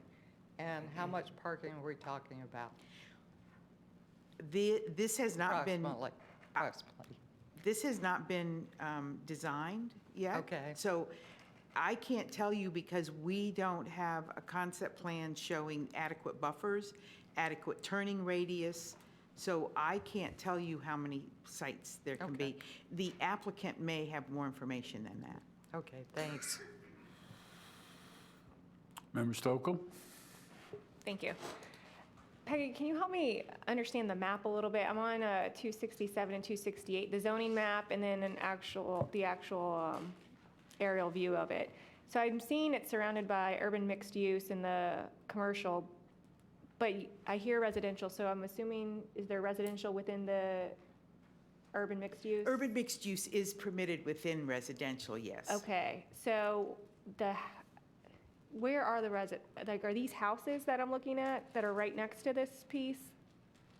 Yes, there is residential to the, let me make sure I have this right. There's residential to the south and the east. To the north is the retail office complex, and to the west is also residential. Okay. And then so how it's cut out in the orange piece, how it has, what is that piece that's cut out? Is that just trees, or is that a building underneath there? I know, I wish I could show you the map. The way that it's cut on what we're trying to turn into a parking lot, I guess, right next to it, it looks like trees, but there looks like there might be a building right there, I guess. And I don't know if that's a house or, yeah, and I just don't know what that is. And I guess where I'm going with this, I'd have no problem with this if this was more of the commercial retail, like I'd see no issue, I guess. And then this overnight parking, kind of to what Member Jordan was saying, I don't know how we would enforce that necessarily. I don't know either. I heard you list off some of the reasons for it, but again, I don't know. It's confusing to me, I guess, a little bit. I think this was difficult for planning and zoning, similar to what I'm seeing, because we have not, in the past, this is our first time of thinking about a parking lot as the primary use of a lot. And I think that is something that we're not used to, and so we're struggling with trying to understand how it's going to function. Were residents notified of this? Yes, everyone within 500 feet. Did we hear from anybody? We did not. Okay, that makes me feel a lot better. Okay, thank you. Vice Mayor? In this case, Member Stokel took a lot of what I was going to say and probably said it better, especially the part about the residents. I've blown this up, and I'm in at 150, and Member Stokel's right. There is a building underneath those trees there that you really can't see until you get close enough. I can't see. But, whatever she said. I have some concerns for the number of things you don't know yet. And that's not on you. The point I'm making is making a decision based on, we don't have the site plans, we don't have this, we don't have that. And that's probably the way it's supposed to go. I'm concerned as well about the residential appearance to me. And I'm also relieved a little bit, like Member Stokel said, that there hasn't been any concern expressed. But do they, I guess you've told them what could be coming. Yes, we notify them in writing that there is a conditional use permit for this use on that property. We tell them the dates and times of all of the meetings. Okay, and then, of course, the other concern I have, I think was expressed down here, I think Member Jordan, the enforcing of the overnight parking kind of thing. And of course, the overnight parking could be a concern in a residential area like that. So I've got all kinds of mixed emotions on this one. I see no more lights. I'll open the public hearing. Clerk, are there cards on this? Yes, sir, the applicant, Kim Rozanka. All right. Please come up, ma'am.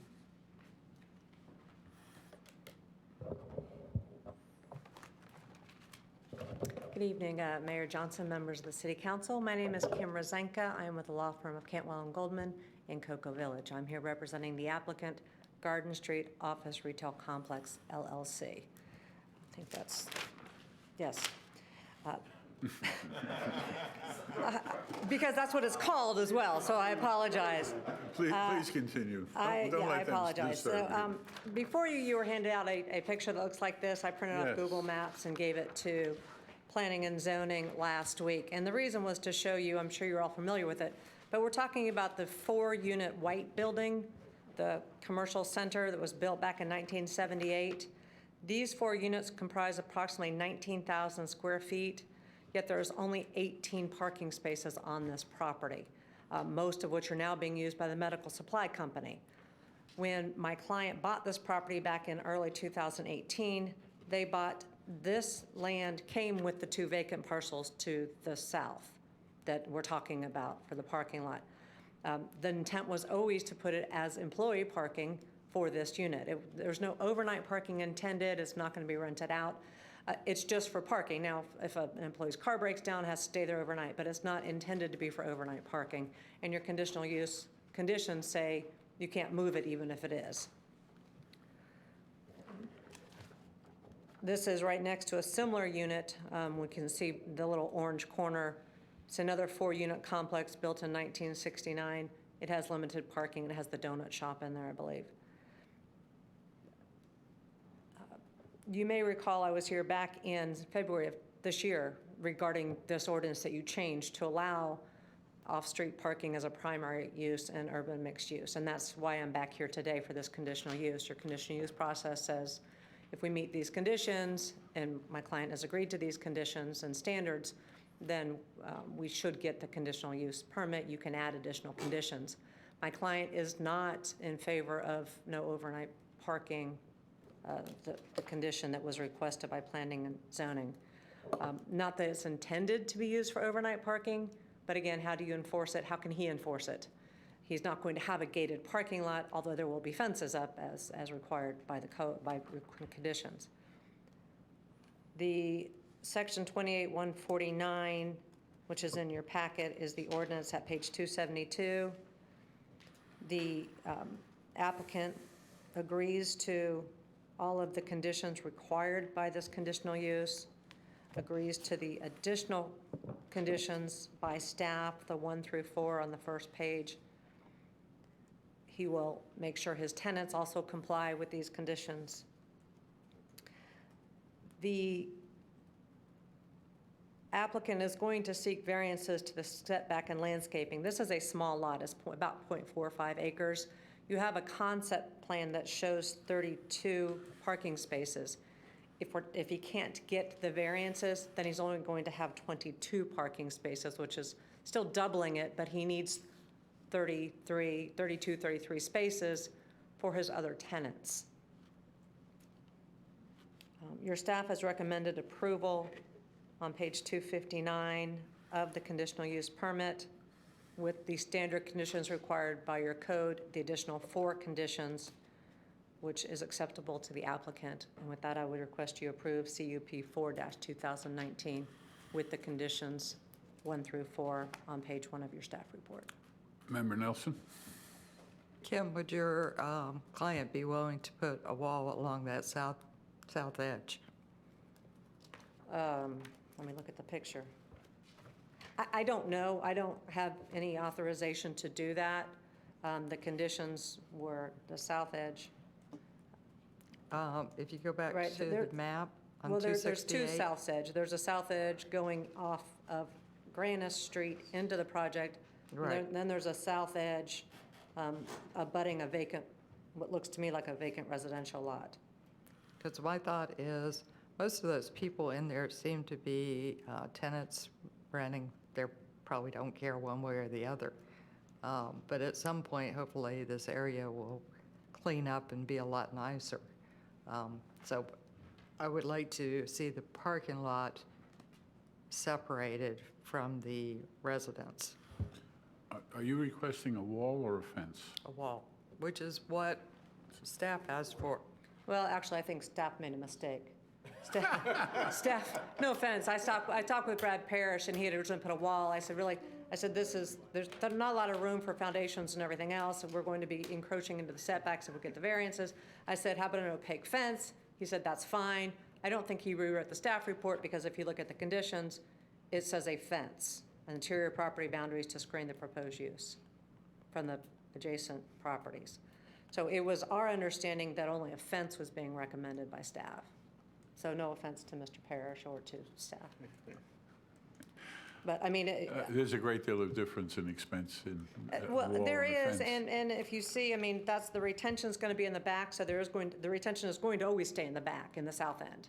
It's just a matter of whether or not we can get the variances, because that concept plan, you'll see that the retention is there to the south. Yeah, it is to the south, and it's a good stormwater treatment area, and then there's still a setback to it as well. So if this concept plan is approved with setbacks, half of the property to the south is going to be unusable. You're going to have at least a 40-foot buffer to the south with a fence. If I may, yeah, Ms. Pasaka, do you feel that was what Mr. Parrish had asked for, a fence rather than a wall? Yes, I do. I think that Ms. Rosenka has correctly stated how those two things became so different. Is that sufficient for you? I'm really hoping that that area becomes a little nicer. I know that Park and Recreation is talking about redoing Blanton Park.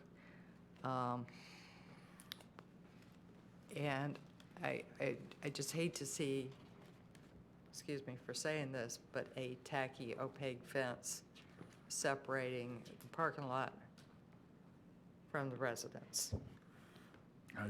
It's just my opinion. I had read that it was a fence, and now we're talking about a wall, and again, it's a whole different thing. Correct. In expense. Okay, any other questions? No. Member Jordan? Yeah, I guess I'm taking a different tack. I don't have a problem with the fence. It looks like to me, and I'm not familiar with this area, I just passed by the Garden Street. I don't go down the other streets, but it looks like those two buildings are apartments, or duplexes, if you will, because it's got two driveways in there, so they look like duplexes there. I can't figure out what that other one is that's adjacent to it. I don't know if it's just a single-family resident, or it could be another duplex, but it doesn't look wide enough. I guess I'm just being nosy here. Is this just to have parking for the building up front? Yes, sir. There's no new development or anything? It's just they don't have enough space? They don't have enough space. The medical Okay. supply company takes up the 18 spaces that they have. Okay. So, and that was always the intent when they purchased it, was to put parking there. Okay. Because, I can see, I don't like the no overnight parking, because to me, how do you get someone to not park? You're going to have to call court enforcement out, and I think they don't work 24 hours a day, so I don't see how. I don't think it's enforceable. Yeah, I don't think it is, and I don't see where there's a requirement. It might be a nicety for some, but I don't see where that's going to do anything for anyone. And I really don't have a problem with the fence, whether it's a fence or, you can have an ugly concrete block wall also, and I would think that the developer or the owner, he's not going to go all out and put a fancy wall up there, because it costs money, and I don't see where he's going to make any money by putting this parking space there, except to help the tenants out there. So I don't see where if he's going to raise the rent or something like that. So If I could, this might help the discussion, or it may not. It says along Granite Street and all interior property lines, there should be a minimum 5-foot landscape buffer. So there will be a buffer in addition to either a fence or a wall, which could make a difference in the way it's going. I mean, I think it will make a difference in the way it's going to look.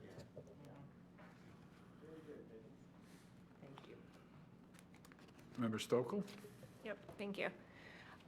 You mentioned a concept map. Do you have that shows the parking spots? Right, it's the last, it's page. What page is that? Because I cannot find that. It's the last, it's next to last. It's right before the notice of publication. 274 of 349. 274.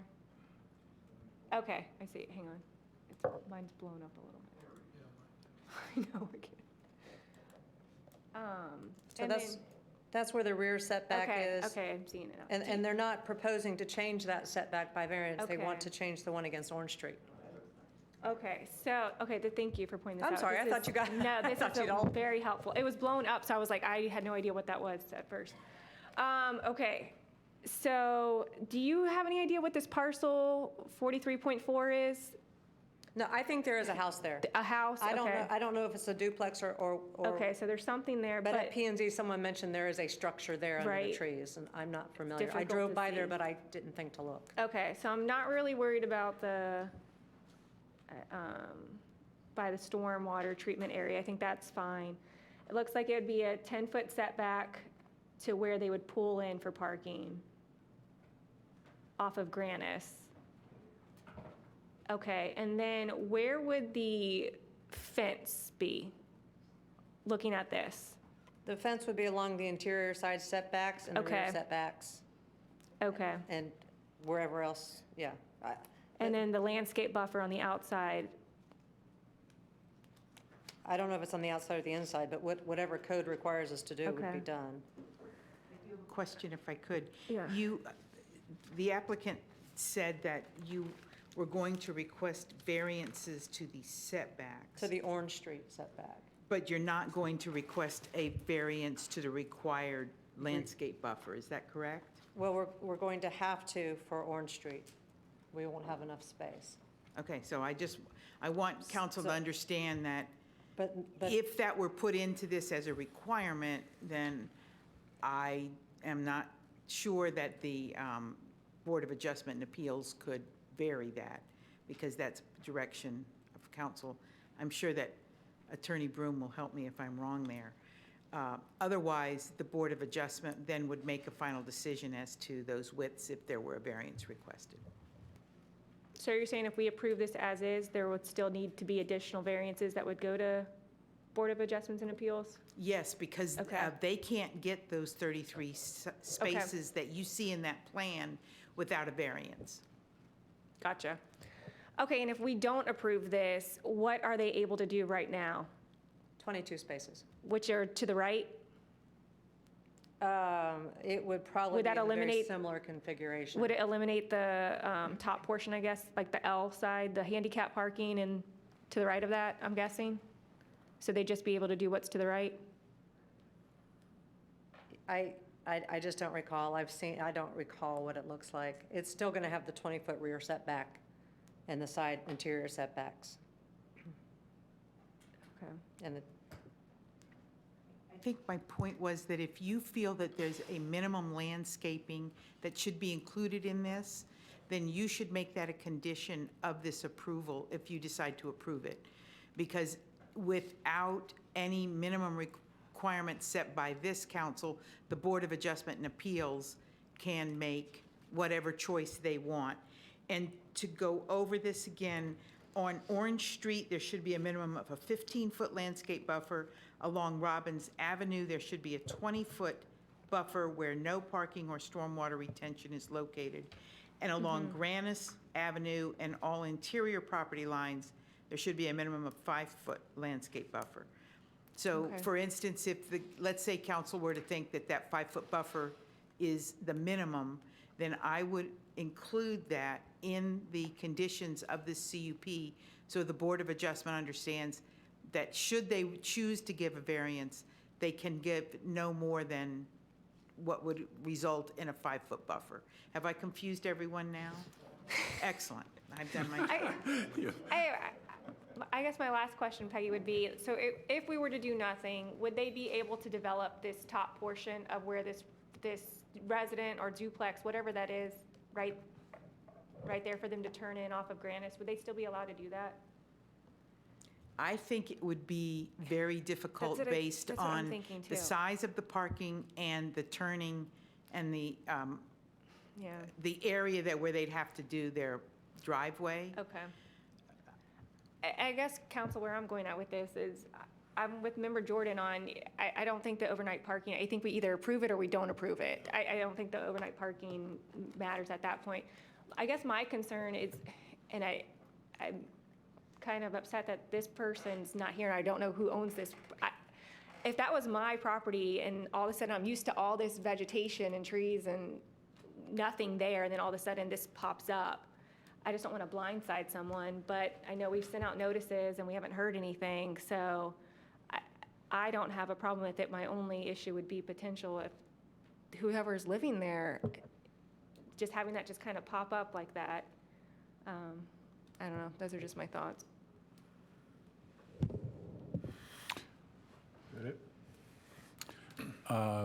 Vice Mayor. Ms. Busaka, do we have parking lots of this size anywhere else in our city off of a beaten path, meaning off of Highway 50, along Rose Hill, or off of Garden Street over here on Orange Street? Go ahead. Before the change to the code, these parking lots were permitted. In the urban mixed-use district, they had to actually be part of another piece of, they have to be adjacent to the property that they were serving, which is why this change was made, because this is actually separated by a road from the commercial property. I can't tell you with a great certainty that those do or do not exist. I can tell you that this is a tight lot, and getting all of the requirements for buffering, the size of the parking spaces, the turning radiuses, all that, it is a challenge because they're required to have stormwater retention. So this is a tight lot. I see the need for the business for the parking, and I think I recall that before. And so I'm not overly concerned that it's not on the area. They have no area to put a parking spot. So to benefit of them, I see that need. And the more I look at this, though, and we talked about a wall, we've talked about the fence, we're we're not very far away from some difficult parts of town there. And to put a parking lot right there, and then if we did put a wall where people can kind of get behind them, I have some concerns about a parking lot right there, especially if I'm that house under the woods, under the trees. Again, I'm a little perplexed about this whole situation. I digress back to the need for the business. I just think that a parking lot it's not on Garden Street, it's not on US 1, it's not on Highway 50, it's on Orange and Grannis, and it's in a sometimes difficult part of town. And I just get concerned about envisioning a hangout at certain times of night, et cetera. So those are my concerns. Member Jordan. Yeah, I was just looking at the drawing, and I'm in agreement that it's probably going to be pretty tight when you turn off of Grannis, but just to help the turning a little bit, I think that it looks like about 22 parking spaces once you pass the handicap area. If you just keep going in there, you got about 22, 23 parking spaces that you have there. This, most of this area is being taken up by the stormwater. So in actuality, you know, you're talking about putting fence up and all that stuff. It's going to be a lot of clear area there, right? Because it's stormwater. So he's taking the majority of his, I wouldn't say a majority, but a lot of his area just for stormwater. And then he's going to have some extra parking spaces. I don't see where it's going to be a big impact to the area, but I think I'm with Member Stokoe. It just would be nice to know what's underneath those trees. You know, I don't want to impact someone because there is some kind of house or something, but I don't know if that house is even habitable, and I don't know anything. So I guess we have to go with what we have in front of us. And I would suggest that we go ahead and approve the plan. She's got a lot more work to do because she's going to have to get a variance to even get these extra parking spaces in there. And I'm sure there'll be some ups and downs along the way, in my opinion. Yes, sir. Yeah, I'm done. Thank you, sir. I kind of go along with what he just said. We're trying to think for somebody who we don't know, and we don't know if they care, and we gave them opportunity, and they didn't show up, and they may not have a problem with it. So I'm not sure why we have to protect them when we don't even know them. They haven't made an effort to come forth, but so that's a problem. The second part, I agree with the vice mayor. That has troubled me on this, that it could become a hangout. Would your client consider putting a restrictive fence around it that would be closed off at night? I know that we have discussed it, but I don't have authorization to say he's going to do it. But he's going to protect his property and those of his tenants. So I don't know what he plans to do. Oh, we got pictures up there now. They found them, I guess. Is that a house? It looks like it's a And a garage. There's a garage on the left, but there's a house on the right. Oh, I see something, yeah, the yellow thing there. So what's on the left there? With that white? That's a garage, it's a That's a freestanding garage. garage. No, like left, the very left. Oh, there we go. Okay. Yes. That's very good. This is helpful. I don't think anyone lives there. Well, there seems to be some sort of fence around there. Go, Chris, go the other. Chain link. Go the other side. Yes. Okay, right there. Is he really tight? Need your mics. Oh, okay. What did he say? What did he?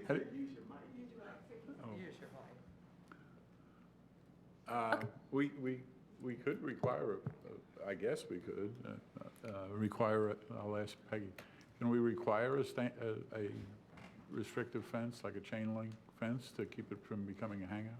Well, we won't allow chain link. Okay. But you How about could electric? require a fence, and then the code will determine what kind. How about electric? Can we do that now? No, we prefer not.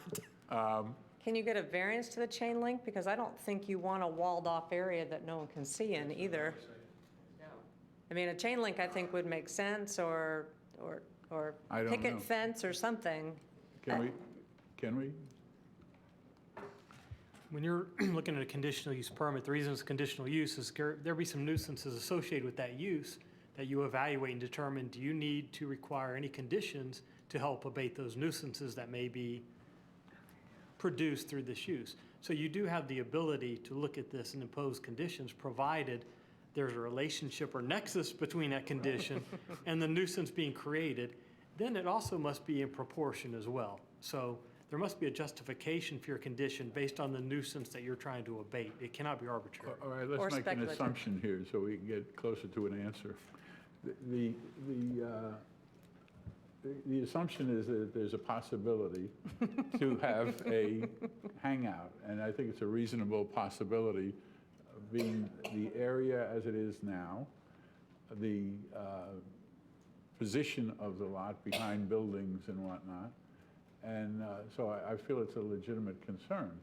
Now, if the rest of the council agreed with that, or the majority of them, what could we require to preclude that? Could it be a chain link fence, or is that because it's against our ordinances, we can't do that either? You could make a recommendation for a fence. In my opinion, any recommendation, I'll go back first to the question about can it be varied. If you make a specific condition requirement, that can't be varied by the BAA, they can vary the code. But Gotcha. council should follow your code. If you want to require a fence, it should be in compliance with the code. It should not violate the code. So it's yes, we could do it, but we shouldn't. Could I ask a question? Yes. Is the intent that you can look through the fence because you're concerned that you want to see it? In part, but more than that, it should be able to be locked up at night to keep people from hanging out in there. And that doesn't necessarily have to be a chain link fence. It has to be something strong enough to keep, Something with a gate. yeah, with a gate and lock it off. Because if the concern is you want to be able to look through it, then you might be able to come up with some, I mean, we'd be happy to come back to you with what kind of fence that would meet the code that you could look through. I was thinking, and I hate to do this stuff on the fly, but there may be some options that we could work out with the applicant that you could address your issues. If the issue is you want it locked with a gate, then that. And the gate could be chain link, so we'd be able to see in it, but the rest of it could be closed off. But a officer in a car going past would be able to look inside to see that nobody's cut the chain and is inside. So it doesn't have to be all chain link, is what I'm saying. So how do we go? Oh, look, we have other speakers. Look what I've done. Well, we can do that, though. I mean, at this point, we can make that we can't make it as a recommendation and pass everything else. We should know that beforehand. So, As I remember the code, chain link fences are not permitted. what about chain link gates? I would tend to think that the gate and the fence would have to be the same material. I don't make that conclusion, but let's see what everybody else has to say. Member Jordan. No, I did not. She wanted to go before me, but I said I mean, I like what she's about to say. Please. I totally disagree with the way we're going, and I'll tell you why. Because I'm thinking about my property where I have my business, and you could drive behind that. Now you're telling me, the city is telling me that I need to put up a fence to ensure that someone that I may not want on the property to go on the property. I don't want to do that. You're asking me to spend money that I don't want to spend. There is an assumption, and I understand where Member Nelson is because there's something new about to go there, but I just, with property rights and everything, I'm feeling very uncomfortable with us telling people how to operate their business. They're asking for a way to put a new parking lot in an area. And I think with the conditional use they're asking for, I think they're being reasonable. Now we're talking about the next thing, you're going to say put a fence up, and then you're going to say put alarm on the fence and all this stuff. And I just think we're going too far with this. Again, I hate to do this, but Mr. Broom, is there a way to revoke a conditional use permit if it becomes a nuisance? There is a process to revoke a CUP. I guess my point is, if this were to become a nuisance in the community, there is a process by which that can be addressed by the property owner, or should the council feel that the property owner has not adequately addressed the nuisance, there may be other alternatives. Yeah, so the bottom line to me is we're coming up with a solution for a problem that we don't have. Which, right? Can I interrupt you Sure. for a second? And it has to do with your thing. Can we pass it without a fence, and if there is a problem, then require a fence? No, sir. When we're addressing Looking for solutions. Right. When we're dealing with CUP and the conditions, really needs to be based on the facts presented to the board. And once you grant the CUP, I don't see where the council can require them to come back to add conditions after you've already evaluated that. I think you need to impose the conditions based on the nuisances, based on the facts presented to you tonight. If you're not ready to do that and you want to think about it more, you can certainly table the item if you want to consider it longer and do that. Well, let's hear from the rest. Member Nelson. I seem to be hanging out a lot at this one little house on Blanton and Grannis. And I will say... You got to stop that hanging out. I know. And I'm doing a lot of sweating too, by the way. But I've actually watched drug deals on that street. And they don't even care who's watching. And they are hanging out in this area. Well, there you go. A friend of mine stopped the other day to see what was going on, and he was offered a woman. So there's crimes going on here. I mean, you know, there's stuff going on this street. You have property in that area, don't you, up on Garden Street? I have property on Garden Street. I don't normally hang out on No, Granite. no. I'm not asking that. I know you have property in that area, though, so. Yeah, but it's a couple blocks away. We don't have those, we don't have those I'm giving you an problems. excuse for being there. That's the area that we've been working on to build a Boys and Girls Club.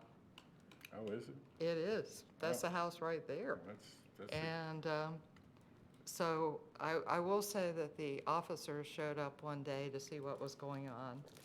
And we ended up with 4 patrol cars there, and we didn't see anybody for a week.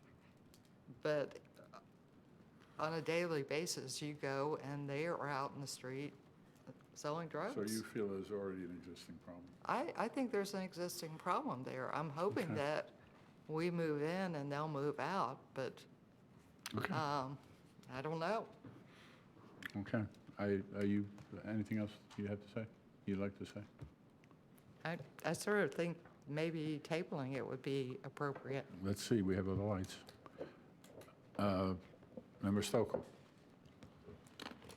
Okay, so first off, thank you to Curtis in the back, because now I just Googled it, and this map, now that I'm getting familiar with it, has been kind of helpful. So it looks like, from what I found, people are already parking there anyway. So I see several cars, at least on Google Maps right now, that they're just parking right there. I don't know where exactly. What I'm confused by thoroughly, but regardless, I think I'd actually at this point be in favor of going ahead and approving it. I don't know how you guys are gonna have enough room to do it, because it looks like this resident or their detached garage is so close. I don't know how you guys are gonna get the buffers. I think that's what Peggy was talking about with the variances. I don't see how it's possible to build this entire parking lot as seen, looking at least at this Google image. But seeing that they're already parking there, on this map at least, and hearing you guys talking about, you know, kind of what's happening over there, maybe I'm hopeful that the parking lot maybe actually will help a little bit. And it sounds like you said you guys are planning to do a fence? I know or we've not? talked about it. I don't know exactly what the Okay, plans and are. I guess at that point, I'm not really too concerned. I feel like if it's an issue, even the resident can put up a fence if they felt they needed to. Again, seeing these cars parking there already, I don't know. I'm more open to it now. I just don't really see how it's going to be feasible, but I'm okay with it at this point. Vice Mayor? Well, since I was the first one to bring up the concern about the safety issue and all that, simply because of quite honestly, my 35 years at Titusville High School tells me what areas in that area could be an issue. And that could be an issue. But it's not issue enough for me to say to the business owner, because I see what you're trying to do, and I get it. You guys need parking, it's right there. But I can't, for the life of me, think of an area in our town where we have parking where you really can't see it from a main road. And if it, you know, and then if you're going to light it up real well, you've got issues with the people living there. So I do have some concerns, and I hope we can work that all out. Something that comes to mind for me is whenever we have a Parks and Rec meeting and we get a report, I can tell you that we have a real problem with Stewart Park and vandalism. And the reason I say that is it comes to mind as the closest thing I can think of where it's an open area, but there's nothing, there's nobody driving by, there's no traffic. And so no matter what they do out there, and Jeff Davis would attest to this, no matter what they do out there, they've burnt wooden swing set stuff down. So it's, and again, I don't want to overemphasize that issue, but it comes to mind that this is kind of out of the way too. There's nobody at night, unless there's something bad going on, there's not a lot of traffic going down Grandis and Orange Avenue. So but I still have that concern, but I won't let it stand in the way of approving that for the parking. But I think it's something we're going to deal with down the road.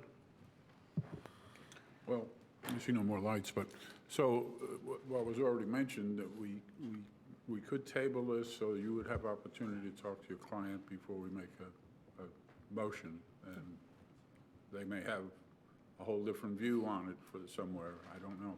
But at least they'd have the opportunity to talk to you about it. I thought you had other cards that came up. I thought you had other cards that were delivered to you while we were talking, no? I don't know. Oh, okay, No card. I misunderstood. All right. Do we have other cards? No. No. No. All right. You know, I would prefer a condition be placed in the conditional use that if it becomes a nuisance, it can be subject to being revoked. I don't know if it's in your code or if that's always conditional. No, the revocation had to do with if you don't proceed with your CUP. You know, we have a process for revoking BTRs for non-compliance or for nuisance reasons, but not. And I'm for the used to CUP. conditions in binding development plans that says if you breach the code, then you have to come back and we can revoke your, so, you know, I think if this becomes a nuisance, there is going to be lighting on the site that's required by your code. It's not supposed to go off-site, it's supposed to stay on-site, it's supposed to illuminate the parking lot, so maybe that would detract people from hanging out there. I don't know if he's putting up a fence, I don't know, I mean, we're putting up the fence on the back.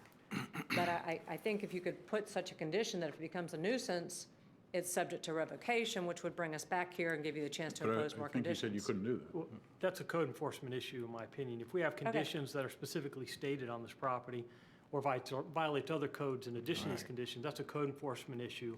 If they continue to violate, then it becomes a daily fine. To the point, if it becomes a nuisance property, there are other procedures we could attempt to follow as far as declaring it a nuisance property. I've just seen that provision in other CUPs and other jurisdictions, but, so, I mean, I would prefer to go forward I mean, this is now my third hearing for a parking lot. I'd prefer to go forward, but if there's a consensus that we need If to you want to get, agree to a condition about reevaluating that in a period of time, it could be revoked, but that would be fine something too. that- I know we talked about a fence because he doesn't want people parking there when there's no one there. And if he does have employees that are parked there overnight for whatever reason, he doesn't want the cars vandals. So I don't know. That's one of the issues you don't know, and I can understand that, but if we vote tonight, you're going to take what you got, and Well- if we don't, Right. then you have opportunity to talk to your client. It's kind of in your court. But I do have another person to speak. Okay, my preference is. Light. Sorry. Rather than create an issue for Mr. Broom down there, that we postpone it for 2 weeks and give you the chance to come back, talk to staff, come back.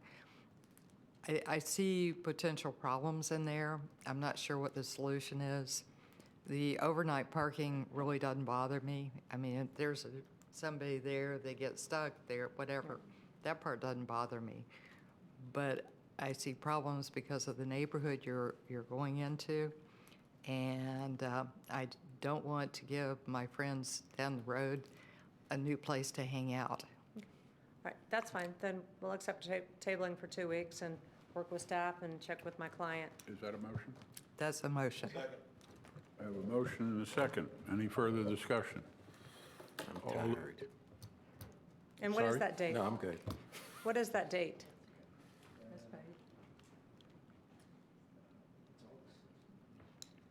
I'll get it for you in a second. Okay.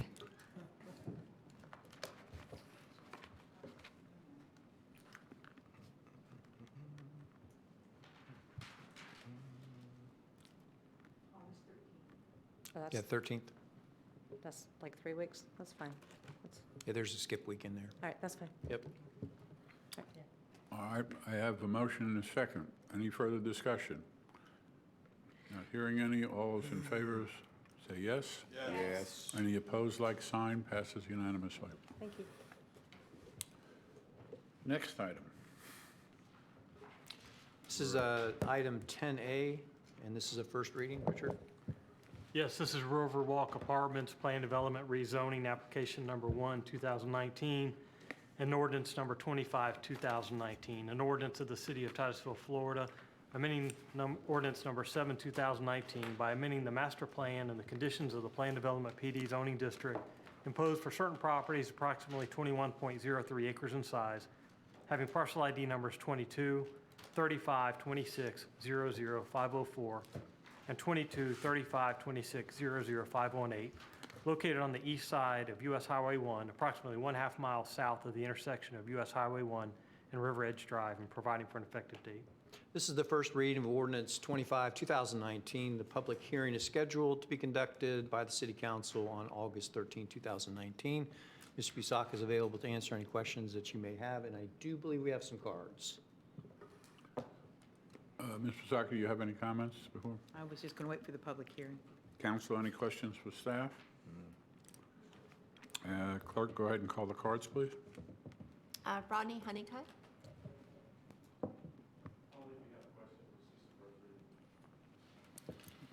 Why don't you get on a microphone there? Okay. Good evening. Good evening. Mayor, Council. It's Rodney Honeycutt, 3700 South Washington Avenue here in Titusville. So we are requesting to amend the master plan to shift the buildings around. There's no increase in density. It's the first reading, so if there are any questions, I'm glad to. Anyone have any questions? Yes, ma'am. Oh, wait a minute. Member Jordan, you were first. Oh, it came up. Are you moving it around to save the trees? You should say yes. You'd Well, be I a have to tell hero. the truth, the answer is no. No? Oh, okay. Member Nelson? Well, okay, I have questions, and I'm not sure who gets the answer. But it seems like when, I don't have a problem with the changes, but my question was, they're talking about a conservation easement, and I think that was supposed to be in conservation and not specifically an easement. Do you recall? And there was a Well, wall, what, and there was a wall back there, not a fence. so the wall, not a fence is not a item. We've agreed to a wall. So you must have watched the P&Z meeting. And so this is about the third or fourth time we've came in to rezone this property. It stays the same zone, it just changes the master plan or something. So the buffer area to the rear, no, to the east for River Edge Drive. Right. That the neighbors have asked. Originally, it said it was approved as a conservation easement, and the last time it didn't say that. It just said a buffer area. And so citizens were wanting it to be a conservation easement. I think, and Peggy Basaka can address this, I think staff's reason they didn't say a conservation easement is an easement, you have a grantee and a grantor, and there's no Correct. grantee. Nobody wants to take the conservation easement because that takes liability on. Right. But we agreed to leave the buffer just like we always have, and a wall. So what would be the appropriate designation for that, Ms. Busaka? What the council decided at the last meeting was to, and I have their minutes in front of me, was to approve the rezoning and did not mention the conservation easement. The citizens who had asked for the conservation easement said they understood that an easement had to be in favor of someone and they would sort it out. What's that mean? I didn't say that, so I can't describe to you what, so what the staff did was to follow the words that the council directed us to do. What the applicant did was to provide us with a plan that was what they promised. So they put something, as I see it, they put something in writing that they felt they had made a promise to the neighbors, but it was over and above that which the council directed as part of their motion. So I should be quiet at this point, right? I have no So idea you what have to 3 tell you weeks on to that. consider. Okay. Okay, any other questions from council? City staff, any comments on this? Okay. Clerk, are there any other cards on this item? Yes, sir. One more card, Laura Ward. Ms. Ward?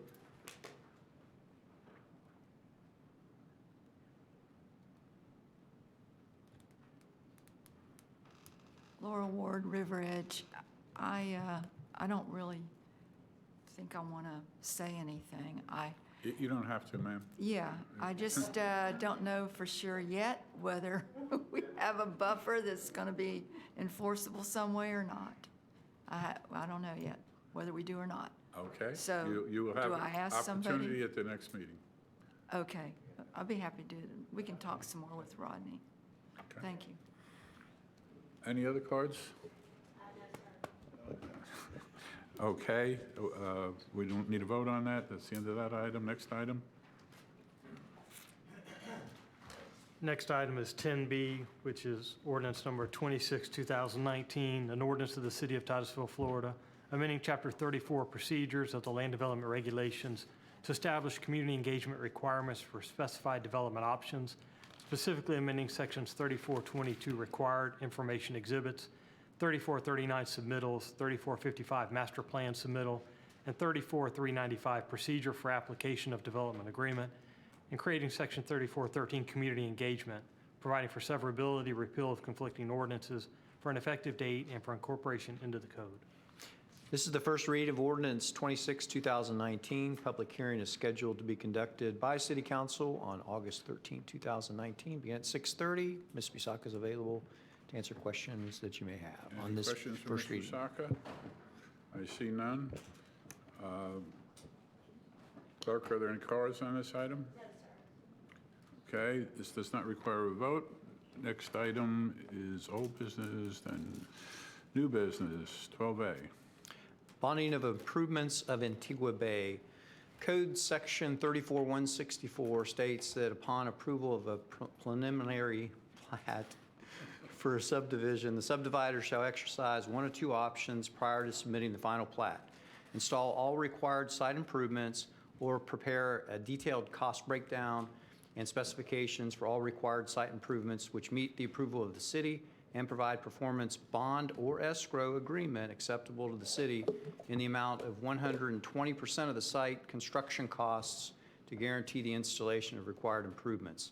Sunbelt Land Development, the developer of Antigua Bay, has requested the city consider accepting a surety, either a performance bond or an escrow bond, to allow these improvements prior to the final plat approval. There are several issues that council should consider that are listed in your packet.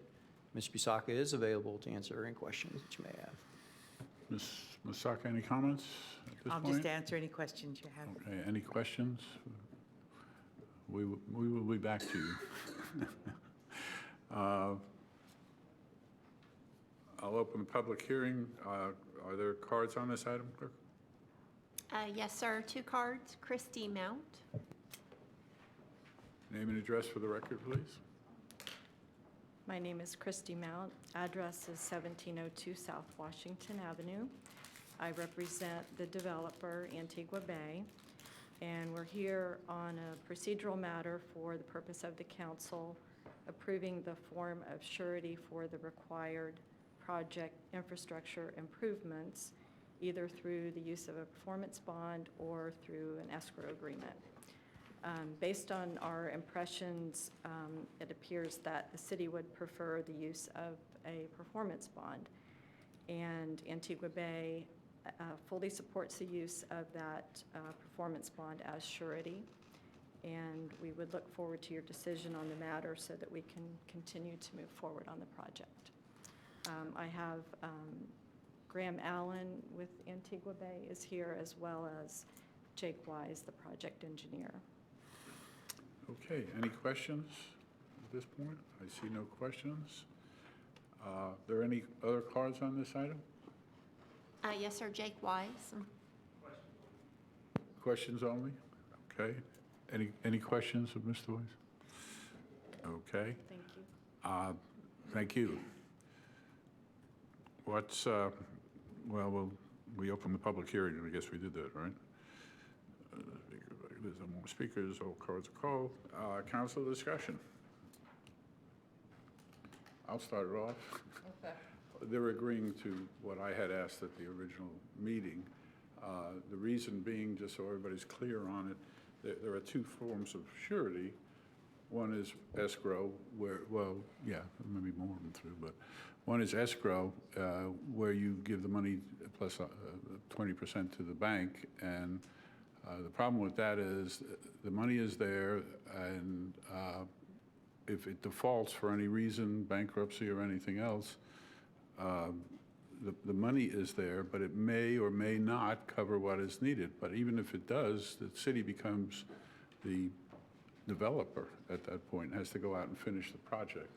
The performance bond is, it requires a company that, a well-established company, and there's certain degrees of companies that do this, and we would ask for the most reliable type of degree, and then they're responsible for continuing with the contract, and we don't get into any court cases or anything else, which I would not like to see the city have. So as they're agreeing to it, I think we're on the same page, as somebody said.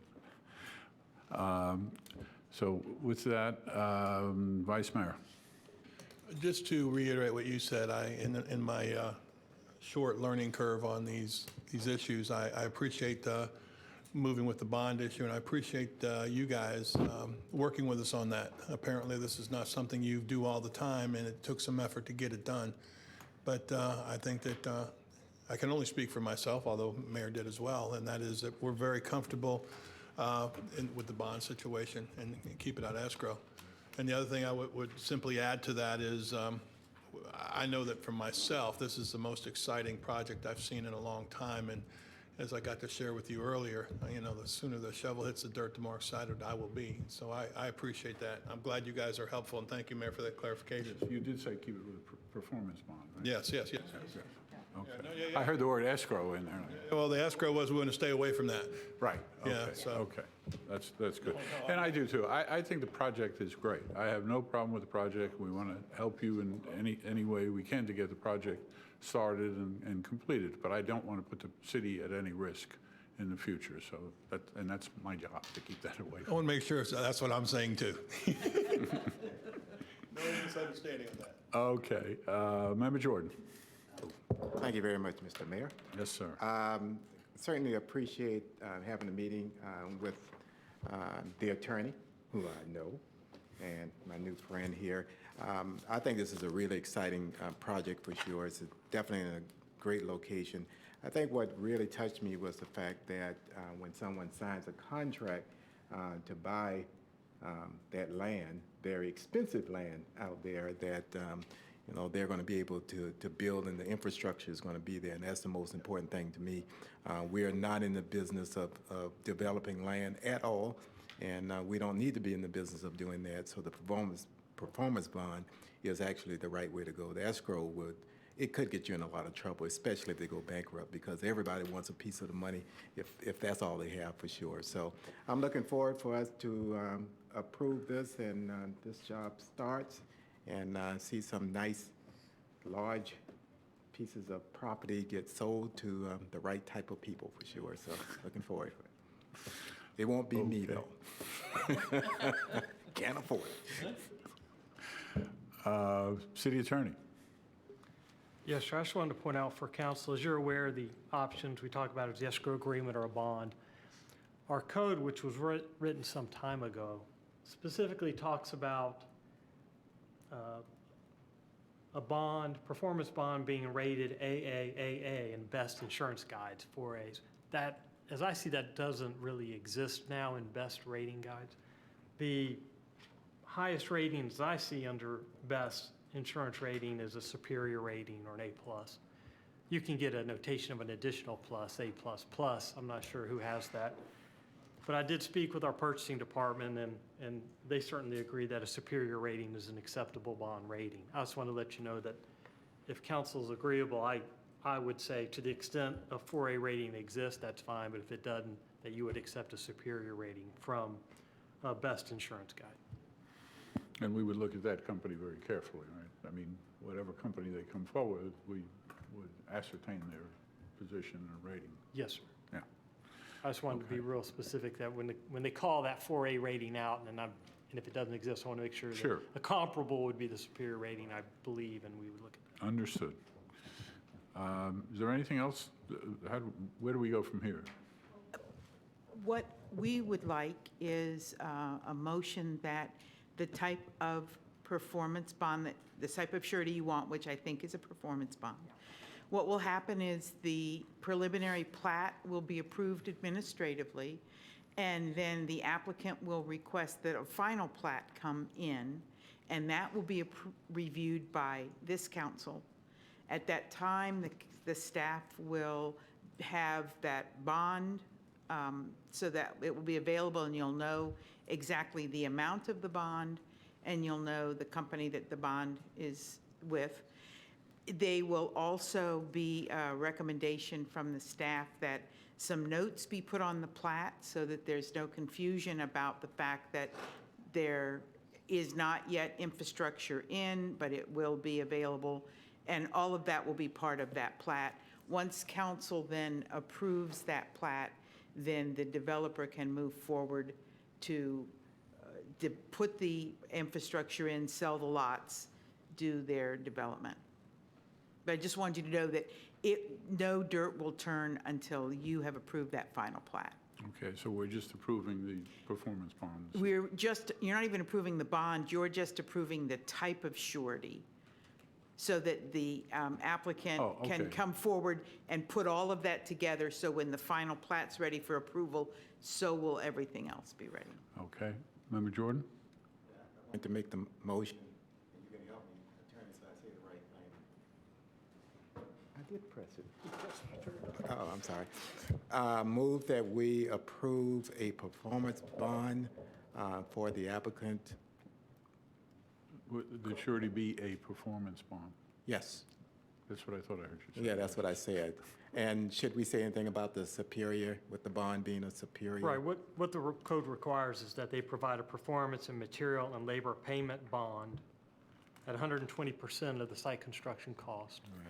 And that it would be acceptable to accept an A+ superior rating according to Best Insurance Guide. What he said? That's what he said, yeah. That's my motion. That's the motion. Thank you. Have a motion and a second. Any further discussion? All those in favor say yes. Yes. Any opposed, like sign, passes unanimously. Thank you for your patience this evening.